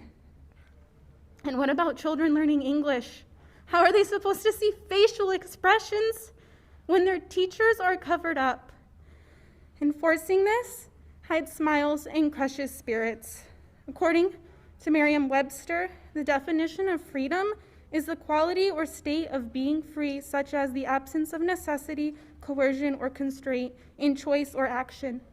The last time I checked, I still live in the United States of America, but I don't see freedom. I'm not anti-anything, I'm pro-freedom, and that's what myself and all these parents are here asking today. is for the freedom to choose what they know is best for their children. Teachers are here because they are sick of having to hide their smiles from their students. It is not fair. It's child abuse, and it needs to stop. Thank you. Thank you, Jacqueline. Okay, now that concludes our public testimony on items not listed on the agenda. I want to thank our community members that came today to provide public testimony. A part of our democracy requires participation, and our school board meetings are a part of that. So thank you. We are listening, and we will move on to staff report. We don't have a staff report today, but I do want to share that our superintendent will provide some specific updates tonight after our board member report on latest information regarding our school year opening and any health protocol updates related to that. So please stay tuned, and we'll have more information from Dr. Baker before we close our meeting tonight. We'll move on to business items. So certificated personnel, can we get a motion? Well, actually, before we have the motion, I'm going to read the report in Mr. Miller's absence. So I present the following proposed actions prepared by the Assistant Superintendent of Human Resource Services, approved and recommended by the superintendent. For certificated personnel, appointments, 243. In-service changes, 31. Leaves of absence, 8. Resignations, 11. Retirements, 10. And amendments, 6. I move approval. Second. Any discussion? Okay, let's take a roll call vote. Mr. Otto? Aye. Ms. Craighead? Aye. Ms. Kerr? Aye. And I vote aye, so that's passes 4-0 with one absent. Classified personnel. Yes. I present the following proposed actions prepared by the Assistant Superintendent of Human Resource Services, approved and recommended by the superintendent. Classified and exempt personnel. Appointments, 535. Leaves of absence, 5. Termination, 1. Resignations, 25. Retirements, 4. Amendments, 3. I move approval. Second. Mr. Otto, how do you vote? Aye. Ms. Craighead? Aye. Ms. Kerr? Aye. And I vote aye, so that passes 4-0 with one absent. Instruction report. Move approval. Second. Discussion? Mr. Otto, how do you vote? Aye. Ms. Craighead? Aye. Ms. Kerr? Aye. And I vote aye, so that also passes 4-0 with one absent. Finance report, A. Move approval. Second. Discussion? Mr. Otto, how do you vote? Aye. Ms. Craighead? Aye. Ms. Kerr? Aye. And I vote aye, so that also passes 4-0 with one absent. Finance report B. Move approval. We need a second, colleagues. Discussion? Yes, Dr. Benitez, I recuse myself from participation in Finance Report B on the consent calendar. I have a potential financial interest under Government Code 1091 and 87100. My husband works for a subtractor who has done work for the payees. Thank you. How do you vote, Mr. Otto? Aye. Ms. Craighead? Aye. And I vote aye, so that passes 3 with one abstention and one absent. Business Department report. Move approval. Second. Discussion? Yes. I just want to highlight a couple of generous donations. There was a donation of just under $25,000 from the Longfellow PTA for the music program, and another donation from the Newcomb Academy Foundation for $40,000 for a computer lab and science program. So thank you to those two organizations for those very generous donations. Indeed. Thank you, Ms. Craighead. Any further discussion? Mr. Otto, how do you vote? Ms. Craighead? Aye. Ms. Kerr? Aye. And I vote aye. That passes 4-0 with one absence. Purchasing and Contracts Report A. Second? Discussion? Mr. Otto, how do you vote? Aye. Ms. Craighead? Aye. Ms. Kerr? Aye. And I vote aye. That passes 4-0 with one absence. Purchasing and Contracts Report B. Move approval. Second. Discussion? Yes, Dr. Benitez, I recuse myself from participation in purchasing and contract report B on the consent calendar. I have a potential financial interest under Government Code 1091 and 87100. My husband works for a subcontractor who has done work for the awardees. Thank you, Ms. Kerr. Any further discussion? Let's take a vote. Mr. Otto? Aye. Ms. Craighead? Aye. And I vote aye, so that passes 3 with one abstention and one absence. Other items, superintendent items. We have some administrative assignments. Thank you. I'm pleased to make the following recommendations for administrative assignments. At the middle and K-8 schools level, first recommendation, Cassandra Richards, serving as Measure E Assistant Principal at Coverly to the Assistant Principal at Marshall. Augustine Vieira from Assistant Principal at Marshall to Assistant Principal at Washington. At the high school level, filling a vacancy at McBride, Jacqueline Gaynor, who's currently a teacher on special assignment at Washington, to assistant principal at McBride. Non-level assignments include Michael McBride, a new hire, to assistant director in the Office of Curriculum, Instruction, and Professional Development. Also a new hire in Darcy Coppola to administrative assistant, student support services. Promoting from teacher on special assignment at Milliken, Stephanie Heilig, who will go to administrative assistant, school choice administrator in the Equity, Engagement, and Partnerships Office. Christy Freund McFagan, from a teacher on special assignment in the Office of Curriculum to program specialist, environmental sustainability in the Office of Curriculum, Instruction, and Professional Development. And George Tsai, from administrative assistant in the middle and K-8 schools office to assistant director, federal and state programs in the business services office. And lastly, Dave Costa, moving from assistant principal at Washington to administrative assistant in the middle and K-8 schools office. Move approval. Second. Any discussion? Yeah, I'm going to ask Dr. Baker because I'm really excited about this position. Program Specialist, Environmental Sustainability. If you could talk a little bit about it, and then I'll make a comment. Sure, thank you for asking. So we have undertaken a number of initiatives around green schools over the last almost decade, actually, schools that have been recognized with the Green Ribbon Award. And we have had a number of teacher leaders that have led efforts that have impacted across the district, actually, issues of sustainability and environmental awareness. And so with their work in mind, we want to build a further foundation of that across the district that will also incorporate our student leadership groups who have been working on sustainability in the school district as well as in the city.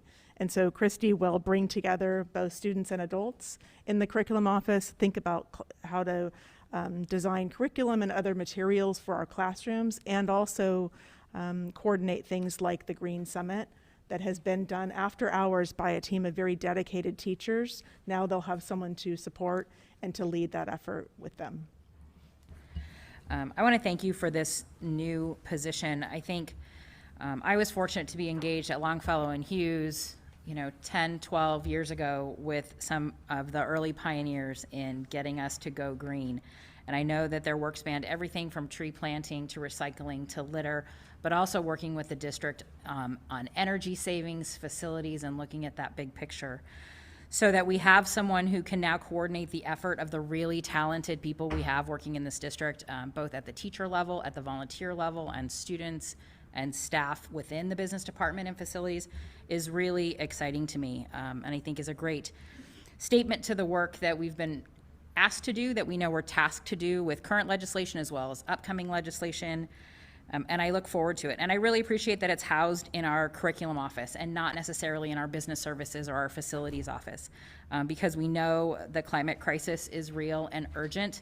And by utilizing a curriculum base for that work helps us do the technical work better, but also helps us raise this generation of environmental leaders. Thank you. Thank you, Ms. Kerr. Any further discussion? Okay, let's take a vote. Mr. Otto? Aye. Ms. Craighead? Aye. Ms. Kerr? Aye. And I also vote aye, so that passes 4-0 with 1 absence. Thank you, Dr. Baker. Unfinished business, we have none. New business. So let's start with our board policy, excellence and equity. Dr. Brown. Thank you, Dr. Benitez, for the opportunity. I am very proud to lift up the work of the equity leadership team. You heard a powerful presentation from them yesterday. Just to recap, back in November, we sought application for the equity leadership team. We very quickly received 250 applications. We selected 30 participants, 10 staff members, 10 parents, and 5 community members. And we have worked together over the space of 8 months in creation of the policy that comes before you this evening. I want to highlight from the presentation yesterday, the members who presented left us with some recommendations or things to think about. So as you consider this policy this evening, I'd like to just recap some of those recommendations in the spirit of using the experience of our group, both the lived experience, the professional experience, the personal experience, and the experience that they bring to us with their own children to guide what our practices become. So one of the key things that they asked for was listening sessions with community members, an opportunity for more community engagement, specifically for input on the policy, but also to gather more information and more experience about the equity journey that many of our community members have been on and will continue to be on. Next, they asked that we continue to center Black students and students with disabilities in our work. And a couple of key things to mention there is that we use the data that we have, both now and historically, to inform the work that we do. That we commit to supporting our most vulnerable students, as evidenced by the data that we have, and that when we do that, everyone grows. When we specifically focus on the needs of our Black students and our students with disabilities, it helps students everywhere.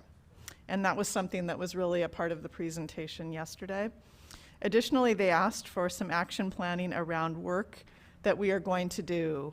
You heard Tracy Colunga specifically say, give us a 2-year action plan and lay out the way you're going to do the work you're going to do, how you're going to do it, and how will you measure it.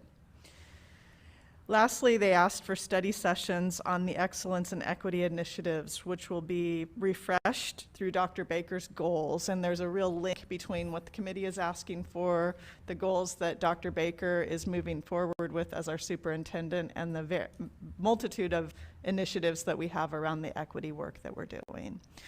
So the committee speaks for themselves. They spoke very proudly and very boldly yesterday. I am purely here in this seat to bring the recommendations that they left us with yesterday and respectfully ask for your consideration and discussion around the policy. Thank you, Dr. Brown, and they gave a very powerful presentation at our board workshop. So I'd like to open it up for thoughts, comments from our board here. We were all present for that powerful presentation. Okay, I'll start us out. I agree, Dr. Brown. It was such a dynamic presentation. You can tell how much they're invested. You can tell how meaningful this process was for them, and just the opportunity to be able to express themselves. I know that one of the things they wanted from us was that we are listening, that we are hearing their voices, and that we acknowledge that as a district, we haven't always done things that uplift all voices, that we need to have Black students and our special education students centered at this time. And so we are listening to that, we're acknowledging that. They also asked for accountability. They asked for accessibility, and they ask that we make this policy more of a living document, that we can change it, that it can evolve and grow with our students.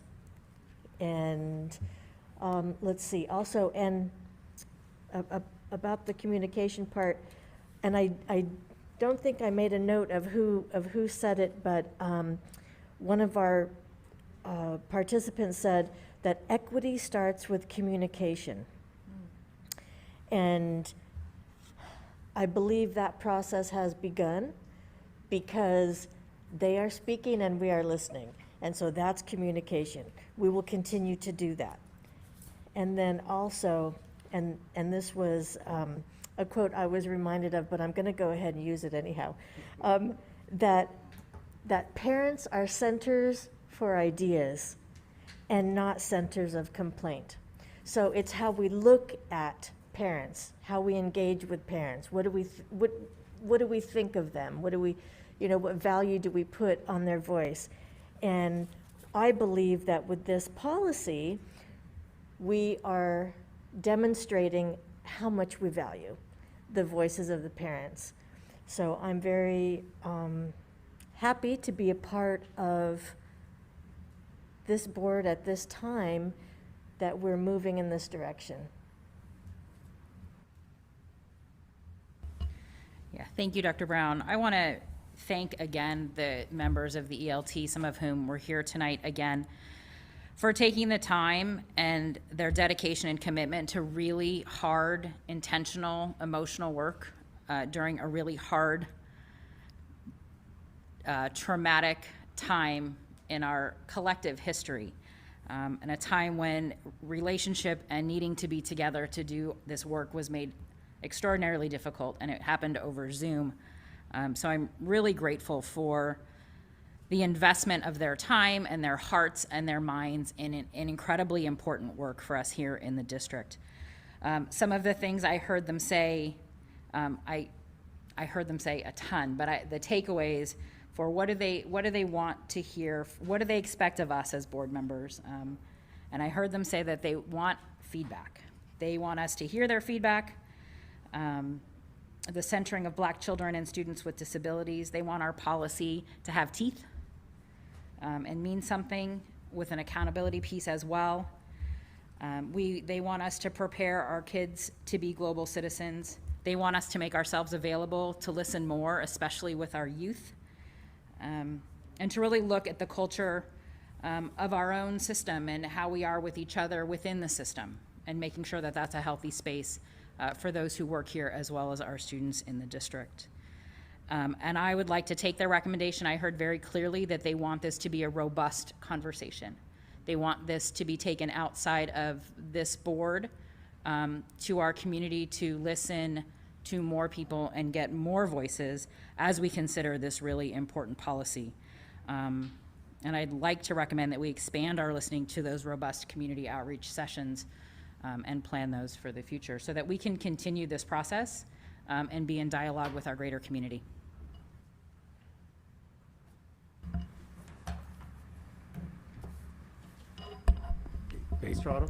Yeah, I was also very, very moved by the presentation yesterday by the Equity Task Force. Like Megan said, in an unbelievably difficult time, they came together in almost incomprehensible ways to find their voices, to come together and think clearly and carefully about their experiences, the experiences of their friends, their families, their children, and to help develop this policy. And I got this late last week. I looked at it and I thought, I think the word I used yesterday was very authentic work. This is work that came from the souls of each of the individuals that were participated in the task force and those that participated and shared yesterday at the meeting. And I too would like to see those conversations extended so that we can get more community input into this policy and And I think we should have a robust, quick schedule for the doing of that. I think that we can work that out and bring this out to the community more so that we can get responses to it. And that's what my suggestion is. Thank you, Mr. Otto, and I agree with what my colleagues have shared here. I too want to thank the presenters, but the entire ELT team for their honesty, for their courage, for holding us accountable as a board and as a district to those values that we say we want to uphold in everything that we do. You know, as we've shared, as they shared, equity is not something that we do, right? Equity is something that we are. Dr. Lund, I'm appreciative of how you describe restorative justice, right? Restorative justice is not something you do. There's best practices involved. There's the evidence that it works from those best practices, but it's something that we are. It's a state of being. So their honesty and their testimonies, their personal testimonies and experiences and what they shared, I think upholds the best in what our district wants to do, should do, and at the same time, an acknowledgement that our district can and should be better, right? And we are better by engaging in these processes and in these spaces. So one of the things that I shared after the presentation is a good policy is only as good as our ability to implement it and achieve the impact, outcomes, and intent of that policy. So this is an opportunity for our district to be bold. This is an opportunity for our district to uphold those values, but it's also important for us to get it right. And I agree with what my colleagues have shared. In order for us to listen and get it right, we have to continue that process. And in order for us to make sure that we implement this important policy correctly, I'd also like to ask staff to begin mapping out what would this look like in terms of measures of success, in terms of achieving the intent, the impact, and the outcomes that this policy is meant to uphold, right? One of the other things that was shared at the presentation is that Dr. Brown put together a pretty comprehensive list of examples of equity work that our district has already been doing, is currently doing, and of course that more needs to be done, but that there are some anchors there for this work. So I'd also like to get a sense of where this aligns with our current equity work, where there are gaps, where there are deficiencies and opportunities for us to really utilize this policy, not just as an anchor, which is very, very important, but also helps to inform all of the other presentations and work that was shared in the last day and a half of our workshops.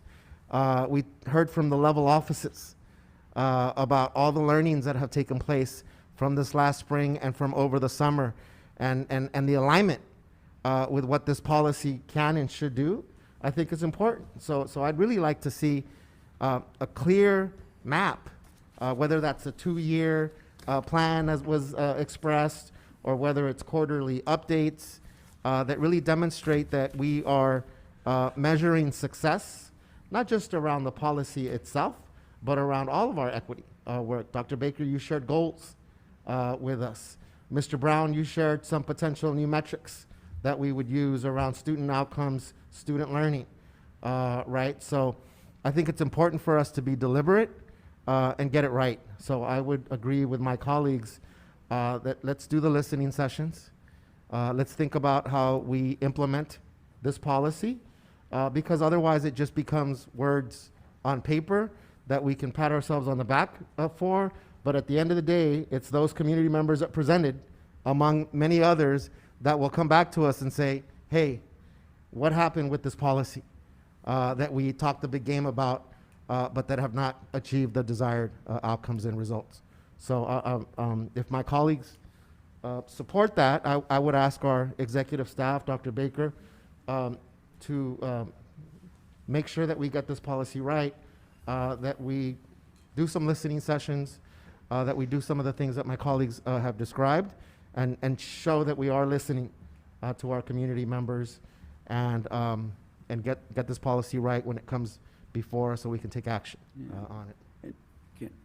I would make a suggestion that we do refer it to executive staff, and they come back at our last meeting, maybe it's one meeting in September, with some ideas, not necessarily a comprehensive plan, but some directions. I plan to spend a good amount of time between now and that meeting, if that's what we do, going over this, vetting it in the community in my district or my area. And I've been involved with the establishment and implementation of lots and lots of policies in my life, and I've seen lots and lots of policies not succeed. And I think this policy is so important that it's important that we get it right. And that means we have to stay on it. I think we all need to make a commitment to taking this very, very seriously, and it's not easy. I mean, I'm looking at Chris Brown right now and thinking, okay, what are the metrics? You know, they may not be obvious. One of my favorite books about metrics was a book called Non-Reactive Research in the Behavioral Sciences, and that's where they tried to figure out what the most, among things, what the most popular exhibit was at the Chicago Museum of Science and Industry, and they said, gee, I don't know, is it, you know, what they did was they said, well, how often do we have to replace the tiles in front of all the exhibits? And they found that the chick hatching exhibit was the most popular because everybody liked to see that. Well, I think for equity, there's going to be some unobtrusive ways of looking at it too that we may be able to come up with, as well as some other ways that have historically been there. And I think it's important that we think broadly about what the best ways are to define and implement this policy. Any other thoughts, colleagues? Ms. Kerr, did you want to go next? I think you were waiting, or? No? Oh, okay. Well, I like the idea of opening it up more to the community, because in the beginning, when we were entertaining applications for this committee, equity leadership team, didn't we have over 400 people apply, or something to that effect? Well, you know, a lot of people. So, so we know there's interest from the community in sharing their voices. So I think it would be a wonderful idea if we have more people engaged and informing, you know, what they would like to, or us, and what they would like to see. And then also, I'm remembering another recommendation from the team, that all of our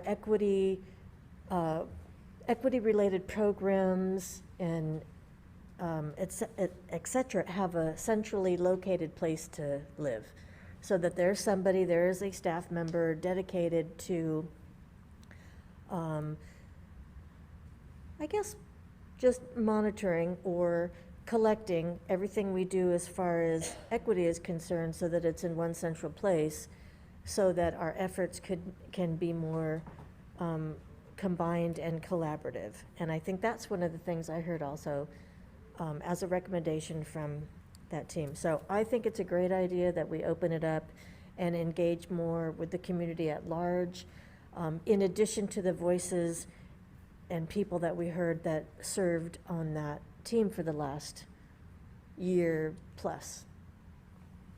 Ms. Craighead, thank you. And I want to be clear that what I'm not hearing from my colleagues is that these listening sessions would be intended to fundamentally change or undo the work that has already been put in by this ELT team, but it would be to fine tune, right, and expand on that work. And again, the work is still centering Black students, students with disabilities, right? So I want to be clear that the intent of these listening sessions is not to take us in another direction or to undo the work and the heavy lifting that's already been done with that value at the center.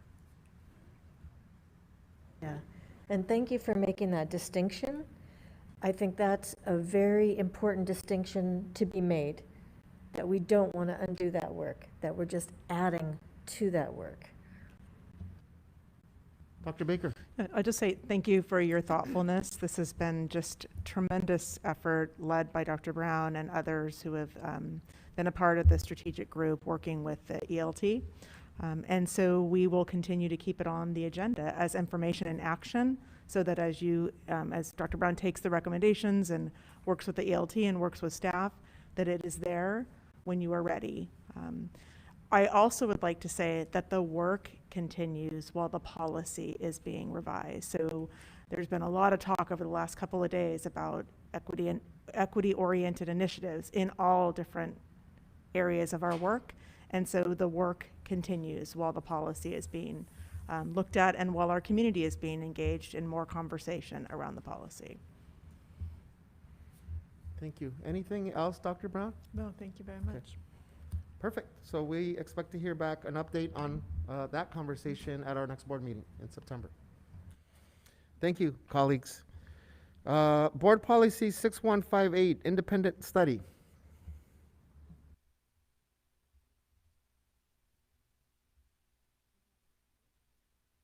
So this policy recommendation reflects the new ed code and legislation. So you can see actually what's included in the board packet is the document showing what is no longer part of the policy and all of the updates.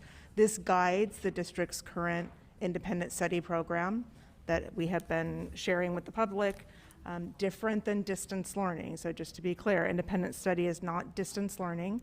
It is a separate program, as has been described, that it highly involves a parent or guardian or caregiver in the home who is helping to guide the student through an independent study program. District curriculum, district teaching staff, but a different program than what our families have experienced in distance learning, because we are no longer authorized to provide a distance learning program at this time. Well, we will continue to advocate and work with the state around what that could look like during the year, but right now, independent study is the option that is available to us as a district as we open school for students who do not come for in-person instruction. I move approval. Second. Discussion. Yeah, thank you, Dr. Baker. No, we had a big presentation on this yesterday. So first question, that big slide presentation, is it currently available online? If it is not, is there an opportunity to put that online so folks can access that? We know there were additional slides in that were not included in the webinar that some folks might want to reference. Sure, there are materials available. Okay. The webinar recording is available. Resources that have been translated are already available, and we will post as soon as we can translate into the 3 languages. We'll post the additional information that was included in the slides yesterday. Okay. And I want to thank you for clarifying that this is new policy and guidelines. So this is an overhaul of independent study from the state level. This isn't a Long Beach Unified District decision. And I know some folks were concerned that we had a whole year to plan this. And the reality is we didn't. This is new legislation as of the very beginning of August, July, because the previous distance learning, hybrid learning sunsetted, and that bill is no longer relevant. So just for that clarification piece. So we know families are anxious about what this looks like for their individual student, and as we continue to talk about return, first day of school and return to classrooms, and updated health protocols and all that may happen in the next 2 weeks, best place for folks to get information will be. So as we shared yesterday, the best place for families to get information is at the school level. School office is open Friday, and the reason for that is that making a decision about independent study is required to involve a school staff member who meets with parents to talk about what independent study is and what it is not, and who can actually ensure that the student can be successful in independent study before signing off on that decision with the parent. Yeah. Thank you. Additional discussion? Sure. Yeah, and I've gotten a lot of feedback from people in the community about the concerns about independent study, and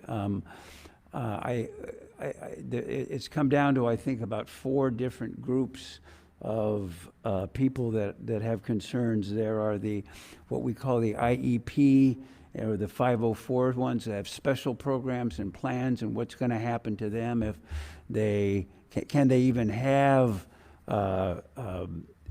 this kind of independent study, and what does that mean, and what's the process that would have to be gone through.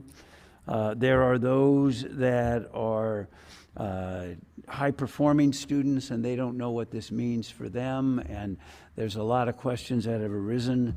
There are parents out there and students out there that are worried about safety and being afraid, and so therefore they may want to involve themselves in some kind of independent study program. That's mostly at the elementary school level is where I'm getting most of those comments. And then there are those that are disconnected, and we're looking for ways for them to remain connected, to get better connected. In the face of AB 130, which is the legislation that was passed, I think it's important for us to make any statements that we can now. The paramount statement that I've heard in my area is that they think they're not going to be able to come back to their schools. If they decide to do independent study, that they are not going to be able to return to their schools. And I can understand why people would think that, because it's just not clear what's going to happen. If a whole bunch of people leave a school and you have to switch faculty around from place to place, but I don't know that that's going to happen. And during the investigations that I've done, I've determined that I think if something like that happened, it would be very rare, but don't take my word for it, because I think what Dr. Baker said is exactly right. Talk to your school site, talk about what's going on, and work with us, work with the district, because it's so important for us to understand what the implications of this are, and for people to make good choices about what their future is. And I think that's what needs to happen. So I do want to confirm, while we're on that topic, that part of what we shared yesterday with the public was that was an adjusted situation from when the information first went out about independent study. There are some rare circumstances where a family may not be able to return to their school, but it would be rare. We expect that students whose families want to enroll in independent study will be able to go back to the school where they were attending. I also shared yesterday that a student in a unified school district cannot be enrolled in 2 schools. To attend an independent study school, they actually have to be disenrolled from the school that they're attending, be enrolled in the school that the independent study school, and then Mr. Moskovich shared specifically about some of the protocols that will be used to have students come back to their school that they were attending. If not 100%, we think that almost every student would be able to return to the school that they had been attending. Mm-hmm.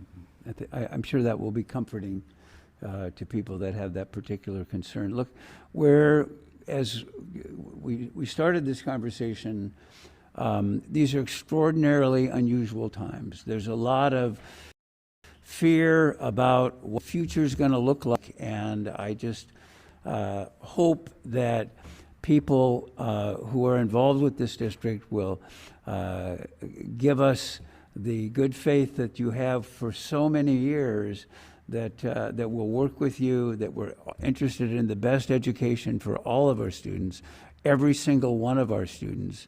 And the best organizing principle is to go to your school and talk to the people at your school, the principal and others there, to see, so you can best evaluate the opportunities that are out there going forward. Ms. Crackhead? Well, for me, the clarification of your student can only be enrolled in one school at a time really resonated, because when we think of independent study, we may think that that is a program provided to students at each school, but that's not the way it's set up, that the independent study is not a program, it is a separate school. And so you cannot have one student enrolled in two different places at the same time. So for me, that made it clear of you have to consider independent study a school and not a program. And so, as you were saying, we're going to make every effort possible if somebody changes their mind or if they decide to return to their original school or home school, that every effort would be made to re-enroll them. But we do have to think of it as two different schools. Thank you, Ms. Craighead. And also to lift up part of our conversation during the board workshops is that some families with students under 12 are waiting for the vaccine to be available, right? So understanding that there's a quick turnaround, that we're less than 2 weeks away from the start of a school year, understanding also that there's still a lot of questions that parents have that we just weren't able to address in the webinar. We weren't able to address, how many were we up to? 2,800 questions, I think Mr. Samuels said. We also tasked the newest member of our team, Mr. Grayson, to really help us with the communication piece, particularly for those families, Mr. Otto, that have not been as engaged, that have been disconnected through no fault of their own, that there are important decisions that they need to make, and the more clear and accessible information that we have about independent study, in addition to about many of the things that I think would be important for our community members to have full information about, such as some of the updates that the superintendent will provide tonight.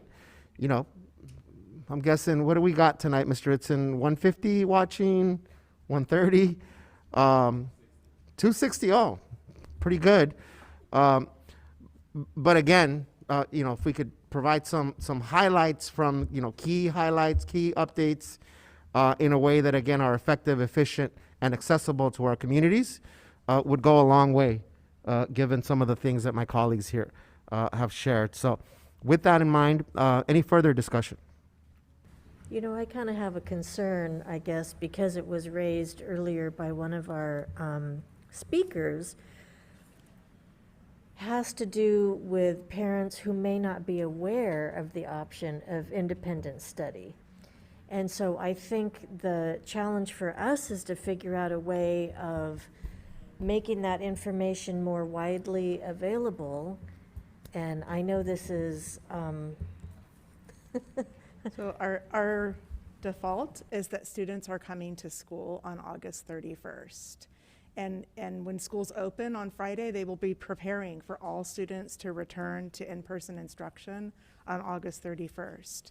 If a student doesn't come on August 31st, then our schools are going to be reaching out and making sure that they understand why, and talking with the family about the options that are available if a family determines that they cannot send their student for in-person instruction. So I can assure you that once our schools get open and are going through the process of communicating with families and sending information, they are going to know if a family needs to be contacted personally or a contact about how they want their student to attend school. But we're expecting and planning for almost all students to return for in-person instruction on August 31st. And that's good to know. Thank you for that. Yeah, Dr. Baker, you alluded to this. I was just going to ask the level offices, as principals and school offices open, we know there will be a new flood of information. I know principals are sending out Instagrams and text messages, and some are setting up Zoom meetings and those kinds of things. Can you talk about some of the things at the level office that parents can expect to hear? It's, again, I'm excited to have as many kids back on campuses as possible, but we're out of the habit. So as parents and family community, what can we expect to hear from principals and sites over the next, starting on Friday? Yeah, absolutely. So it actually starts at the elementary level, or continues, I should say, tomorrow. All of our elementary principals together, elementary and K principals together for a full day of a meeting. And part of that will be just getting up to speed on reopening school, opening the school year beyond just the health and safety protocols, but the instructional components, the assessment components, the ways we want to make sure we have quality interventions in place. So everything that would be required to open a school year effectively. Friday, we'll be back together with managers and principals, specifically talking with principals about some of the health and safety expectations that will need to be in place. So from there, as our school offices come back, as teachers start to come back next week, like every year, our principals will begin their communication push to their families. Everything from what are the expectations for the classroom-specific teacher, what are the specific expectations around entry and exit, like we did in March in preparation for our April reopening. So we're right now gearing up for all of the communication that our principals would need to provide them with the information. They'll then be able to tailor that to the specifics, like we did in the spring, the specifics for their site. And then over the course of next week, families should expect to receive that communication from the district and the specific site-specific information from families. And anything that a parent is feeling concerned about, they're absolutely available to call the school office when they open starting Friday and into next week. They can call our office. We can provide information if they don't feel like they're receiving it. So it'll be both a big push for the communication and also an openness to answer any individual family's questions and concerns. Yeah, I would just reinforce what Mr. Moskovich just shared is a reinforcement of district messaging across our school sites. For those individual messages that are more catered to the individual school site, to the individual level, probably expecting some more targeted communication, utilizing our existing platforms, so school messenger communication going out. Once our schedule go live, utilizing communication as it relates to that, and then specific communication to individual families. I would say in particular to those families that were probably more disengaged last year. So utilizing our data to reach out specifically to those families that were more chronic in their attendance last year to make sure that we have that specific communication and outreach, knowing that they were disengaged and being proactive in that outreach. Thank you. Any further discussion? I believe we have a motion and a second. Let's take a vote. Mr. Otto. Aye. Ms. Craighead. Aye. Ms. Kerr. Aye. And I vote aye, so that passes 4-0 with one absence. Next item is personnel evaluation. The pilot speech and language pathologist MOU. Mr. Rockenbach, could you say a few words about this? Well, good evening, everyone. Thank you for the opportunity to present. What we've asked before you is an MOU that is an agreement between our Teachers Association of Long Beach and the district to revamp our evaluation document for our speech and language pathologists. Over the course of the last 2 years, we've been meeting in committee with a joint effort between TAUB and our district to try to create a measure that is more meaningful for the professional development and growth of our speech and language pathologists, and one that aligns more closely to what they do day to day with our students. And I'd like to publicly thank the team that were involved in that, and I included Amy Culligan, Megan O'Brien, and Nok Vin, who were speech and language pathologists themselves. They were a part of that ongoing committee, along with other teachers in the district, Jerry Morrison and Gina Bonacotta-Calapi, as well as principals Rose Fatata, Lori Grady, and then Dr. Heenan were also participants. And what you have before you is an MOU developed by the committee in an effort to enact this evaluation as a pilot program for the 21-22 school year. And as part of the pilot, we have 10 SLPs who volunteered to be part of that, along with their administrators. And what we will be doing with them is working with them side by side as they go through the normal evaluation process using this new form, but also gathering information from them quarterly to help us develop a meaningful training program for the balance of the administrators throughout the district, with the hope of being able to implement this fully with all of our SLPs during the 22-23 school year. Thank you, Mr. Rockenbach. Any, can I get a motion? Move approval. Second. Discussion. No questions for Steve? Okay, great. Let's take a vote. Mr. Otto? Aye. Ms. Craighead? Aye. Ms. Kerr? Aye. And I also vote aye, so that passes 4-0 with 1 absence. Board meeting schedule. So this is just to switch our meeting in September, right, Dr. Baker? This is due to a Jewish holiday, that there was an oversight in scheduling on the same day that a Jewish holiday begins. Okay. Move approval. Second. Discussion? I would just point out that we are recommending moving the meeting from September 15th to September 14th. So it's one day, and that is a Tuesday. So just so people know. Thank you. Yes, we're not canceling the meeting, Mr. Otto. We're just rescheduling from Wednesday to Tuesday. Do I have to come? Any other discussion? Mr. Otto, how do you Yes. vote? Ms. Craighead? Aye. Ms. Kerr? Aye. And I also vote aye, so that passes 4-0 with 1 board member absent. Superintendent's contract. Move approval. Second. Any information that we want to share, Dr. Baker? Yes, I have a statement to yeah. read.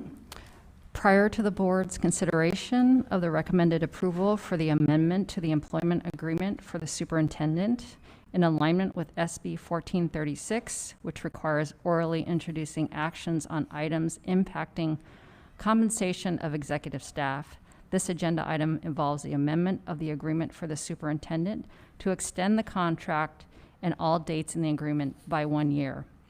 The amendment does not increase the total amount of the district's fiscal obligations above the existing employment agreement, except for the extension of 1 additional year.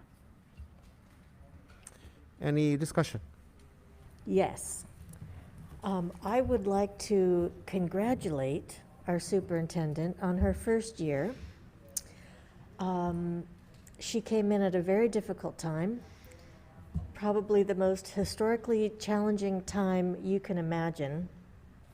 She's had the audacity, capability, compassion to lead us through. She's also been able to handle big changes as far as a communication audit, a curriculum audit. We now have the equity leadership team. You've been able to leverage the efficacy of this board.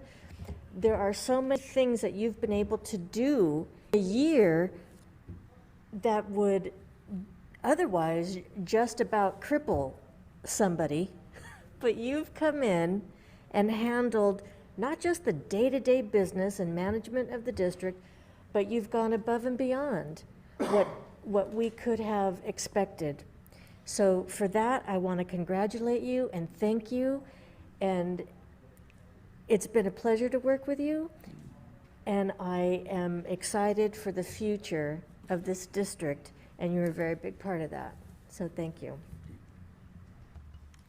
Mr. Otto?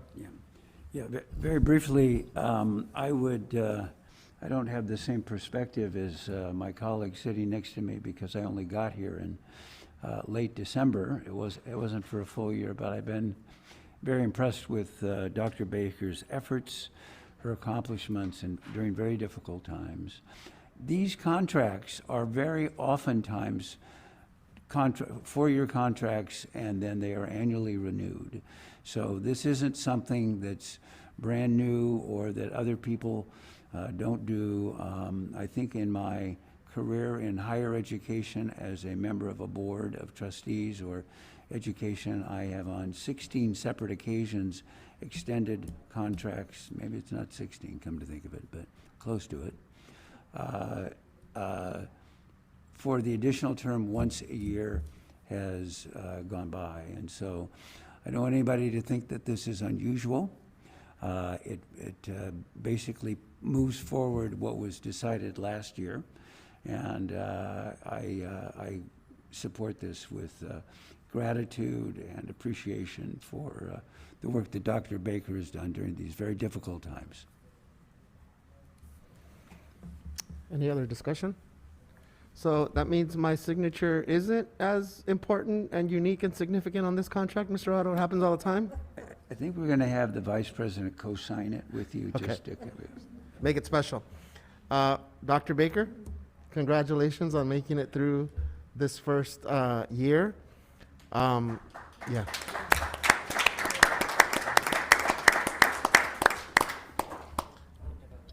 Dr. Benitez, we didn't have a motion. That's great. Thanks. We haven't voted. I moved at the beginning. Before And we had a Jamie second. spoke. This is part of discussion, didn't Oh, we? I seconded it. Yeah. Yeah. I'm in the middle of discussion here, Leticia. I made the motion. I made the motion before Ms. Takahashi spoke. I may have jumped the gun. Yeah. I'm sorry, are you withdrawing your motion? No. No way. I'm trying to. I'm about to give Dr. Baker major props. That's going to have to wait a minute. It's been a long couple of days, and may I just add, Letitia's been here from, I don't know, before sunrise, probably for a couple of days in a row. We've kept her late, so. Well, I can congratulate her for the first year. That doesn't mean that we have to have a vote right now, but I echo all the sentiments, and you made this year count in many different ways, Dr. Baker. So looking forward to starting this school year in person with as many students safely as we can, and building on the work and on the vision that you've laid out this past year. So now is it okay to vote, Board Member Kerr? I was just, Brent was flagging you down, and was Letitia was. Come on, Brent, you're not going to let me finish off with a... Okay. Let's take a vote then, Mr. Otto. Aye. Ms. Craighead. Aye. Ms. Kerr. Aye. And I also vote aye, so that passes 4-0 with one absent board member. Now,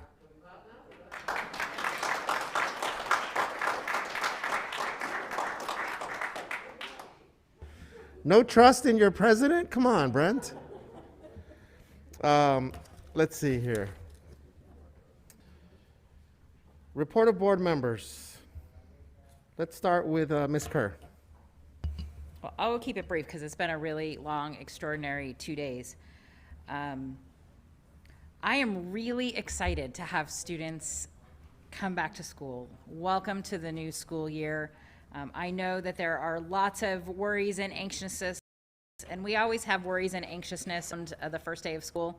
But I'm really excited to see our students and families back safely on campuses. I want to thank the teachers and administrators and staff who have participated in multiple trainings over the summer to be ready for them with new ideas. I mean, we talked about what summer programs look like and ways of connecting back with our community, and I'm really looking forward to us continuing to do that. There's just so much good happening, and I know that there's worries and frets and all of those things. Thanks to facilities for a great groundbreaking at Jordan High School as we continue the ongoing renovation and transformation of that school. North Long Beach is grateful for the dedication and the investment in our students up there. Thanks to everybody who presented, to those who spoke yesterday and today. We continue to listen and engage. And that's enough for tonight. Thanks. Thank you, Board Member Kerr. Ms. Craighead. Yes. I would just like to thank everybody for the presentations over the last couple of days. It represents a lot of work. So thank you, everyone. We know the effort being made. And happy first day of school for CAMS and Sato today. I think that was today. It is today. That happened while we were here. So congratulations to them, and just caution to the community, look out for our school kids. First day of school, first couple of weeks, always treacherous around school campuses. You know, please allow yourself extra time in the morning. I know when you're in a rush, it's harder to pay attention to rules, but please be careful because we have our most precious possessions, as somebody said. I hate to say that, but somebody said it, and I'm going to repeat it. But we do care about the safety of our kids, so just everybody be careful. Thank you, Ms. Craighead. Mr. Otto. I too will be very brief. The business of education is very demanding and very, very rewarding. And it is because it's about the most important things in our lives, and yet during the course of any year, there are special moments, and the beginning of school is certainly one of those moments. The work that's gone on in the last year, I want to identify specifically Dr. Brown for the work that she did with the Equity Task Force, bringing members of the community and people together to talk about a very, very difficult subject and doing a profoundly important job in bringing that home as a policy for this district and engaging us and challenging us going forward to how to do that, how to get that done, how to measure that, how to say we're getting it done. But classes are about to start.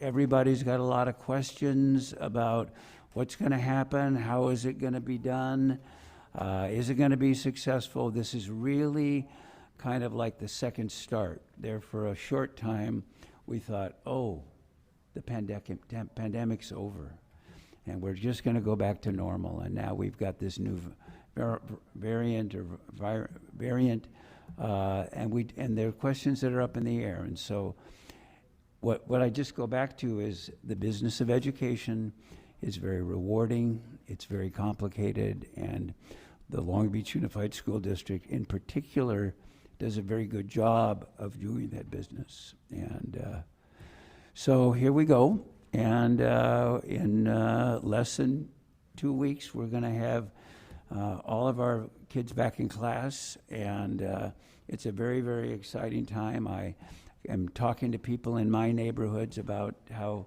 much they're looking forward to all of that happening. And we've done a good job. Thanks. Thank you, Mr. Otto. I'll be brief as well. We're going on close to 12 hours here, and many of our staff more than that. So Dr. Baker talked about during our board workshop taking a pause this year when we start and doing a restorative restart. I had the opportunity to share some words with Mr. Zaid. Was it 300 teachers that are coming on board? 400? Okay, 268, close to 300 teachers last week at our certificated employee orientation. And part of what I shared is based on what Mr. Otto just shared, that, you know, I walked out, Mr. Rockenbach had it on cue with Rapper's Delight, which came out in 1980, right around the time that I was starting my public school education. And I talked about the revolutionary experience that, for me, public education provided, much like this song from 1980 that no one thought would lead to a transformation in our music industry and would be a genre that would impact globally what we listen to, how we dress, how we speak, so many levels of our lives. So again, no one could have predicted that in 1980. And I also asked in that room how many of our new certificated employees were first-time college students. And the vast majority of the auditorium there at Cabrillo raised their hands. So I also want to iterate the importance that our education system plays on the lives and future lives of our students, but that our staff and employees are there every step of the way, supporting that path to success. However, our students and families and community members define success. And that's going to require, particularly for our new certificated employees, us going above and beyond in showing compassion, grace, empathy, respect, but also a critical consciousness to problematize and read the world and our position in it, and the power that a high quality power public education can provide. So I would extend those words to all of our employees, all of our staff, our teachers, we had counselors there as well, some, I believe speech pathologists there, that we're starting a year like never before, and that restorative restart requires us to pause for a minute, because more than half of our students last year are coming back for the first time in person to school. We have many other students beginning their public school journey, much like I did in 1980. And when I asked students at Cal State Long Beach, can teachers change the world? Every single one of the students that I asked that question of can point to at least one, and in many cases, several teachers, counselors, staff members, principals that changed their lives, that positively impacted their lives. And so I would share with everyone that all of us here probably has a story about a teacher, a counselor, or more, a staff member. And so I think about Celeste yesterday, presenting about the insecurities she feels at 16, the lack of opportunities for one of our 16-year-old students, and the connection that she made with our facilities folks, and the impact that has had, as she described in her own words, in her life. So I end with that, right? Now's the time for us to step up, and many of us have been stepping up, but many of our students are coming for the first time in person with challenges that we may not even be able to imagine. And we're still in a pandemic, right? So many of these challenges persist in these homes, in our neighborhoods. And so thank you to our staff. Thank you to our executive team. Thank you to my colleagues here for the opportunity to serve our communities and for the opportunity to positively impact the lives of every single student in our district. Superintendent's report. Dr. Baker. Thank you. I'm going to take it right from there, Dr. Benitez. And I just want to affirm something that you said when our students come back to school or come to the opening of school. Every one of our teachers has been provided a set of resources that empowers them to center relationships, to center care, to slow down, and to not feel the pressure that they may have felt in previous years to start in the way that they've started, and to really know that we support and empower them to use the resources of Smart Start, which are based on restorative restart, that centers relationships and a building of a classroom climate that is healthy and helps a teacher to have the time to get to know students in a way that they may not have felt they were empowered to do in the past. And so I'm thankful for our curriculum office, who has spent hours preparing those resources. And they also follow a week of Summer Institute, where teachers interacted with one another, learned new things, revisited things that they knew before, and really pushed into this idea of excellence and equity in every classroom. And so I want that message to be out there. And for families, ask your students, what did they do that felt fun, that felt calm, and that allowed them to get to know their peers and their teachers as they come to school these in the next couple of weeks.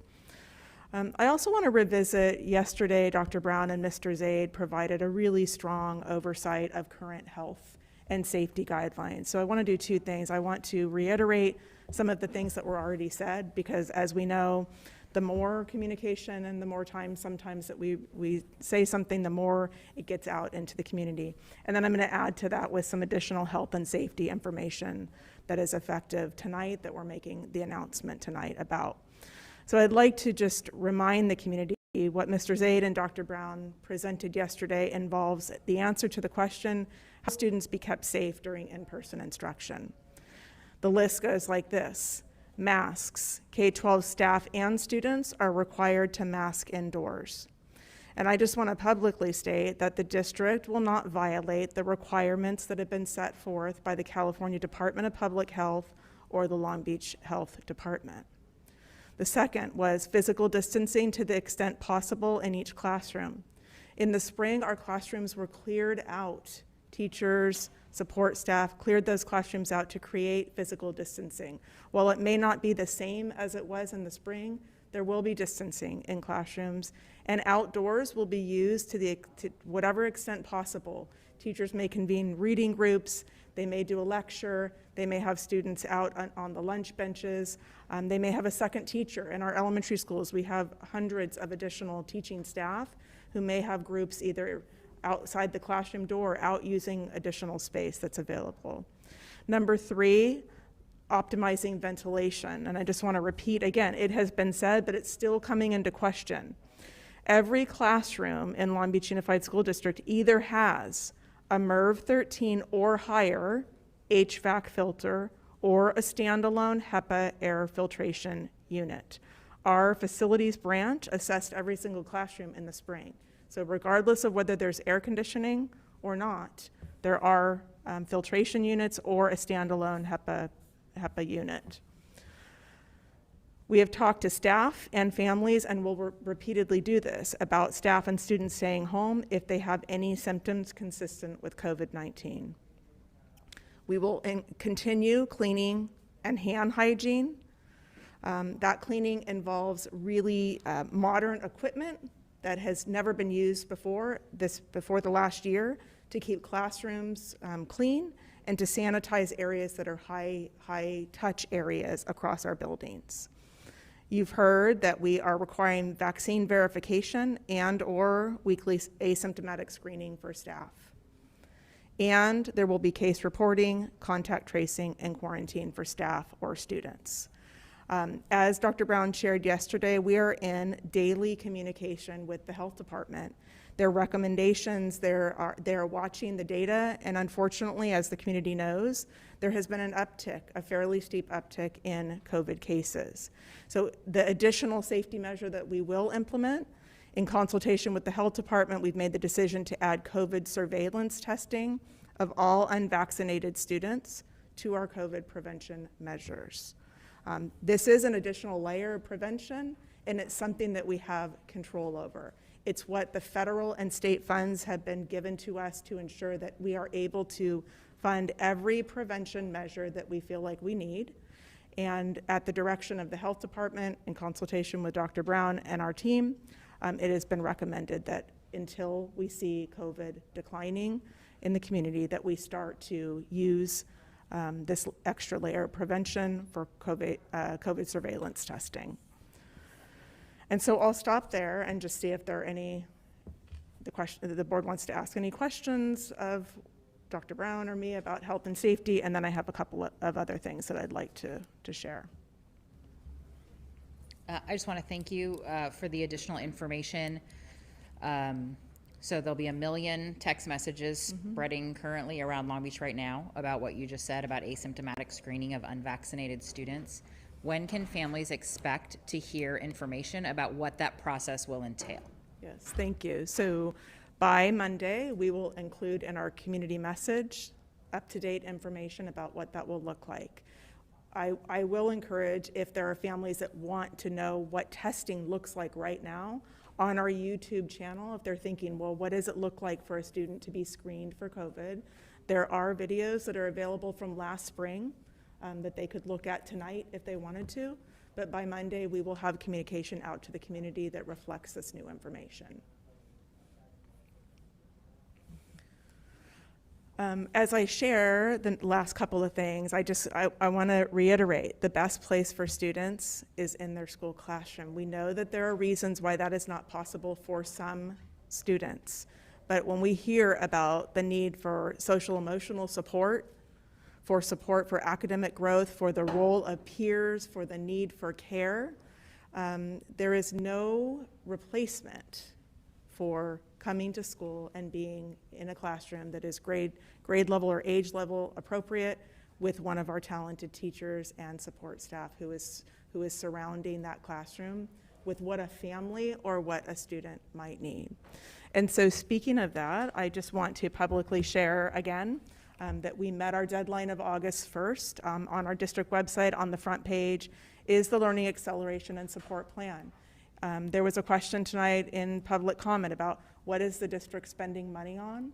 I would encourage anyone to review the 5 board meeting videos that are available under the Learning Acceleration and Support Plan that describe the LCAP, the federal and state funds that have come in, the district budget, and how those have been braided together in service to our students. And what's represented in the Learning Acceleration Support Plan are major investments that are significantly funded by federal and state funds to support the needs of our students. That is publicly available. There's an introductory video that the public can access that describes how that plan is laid out. And so there was a question about the different presentations of the workshop.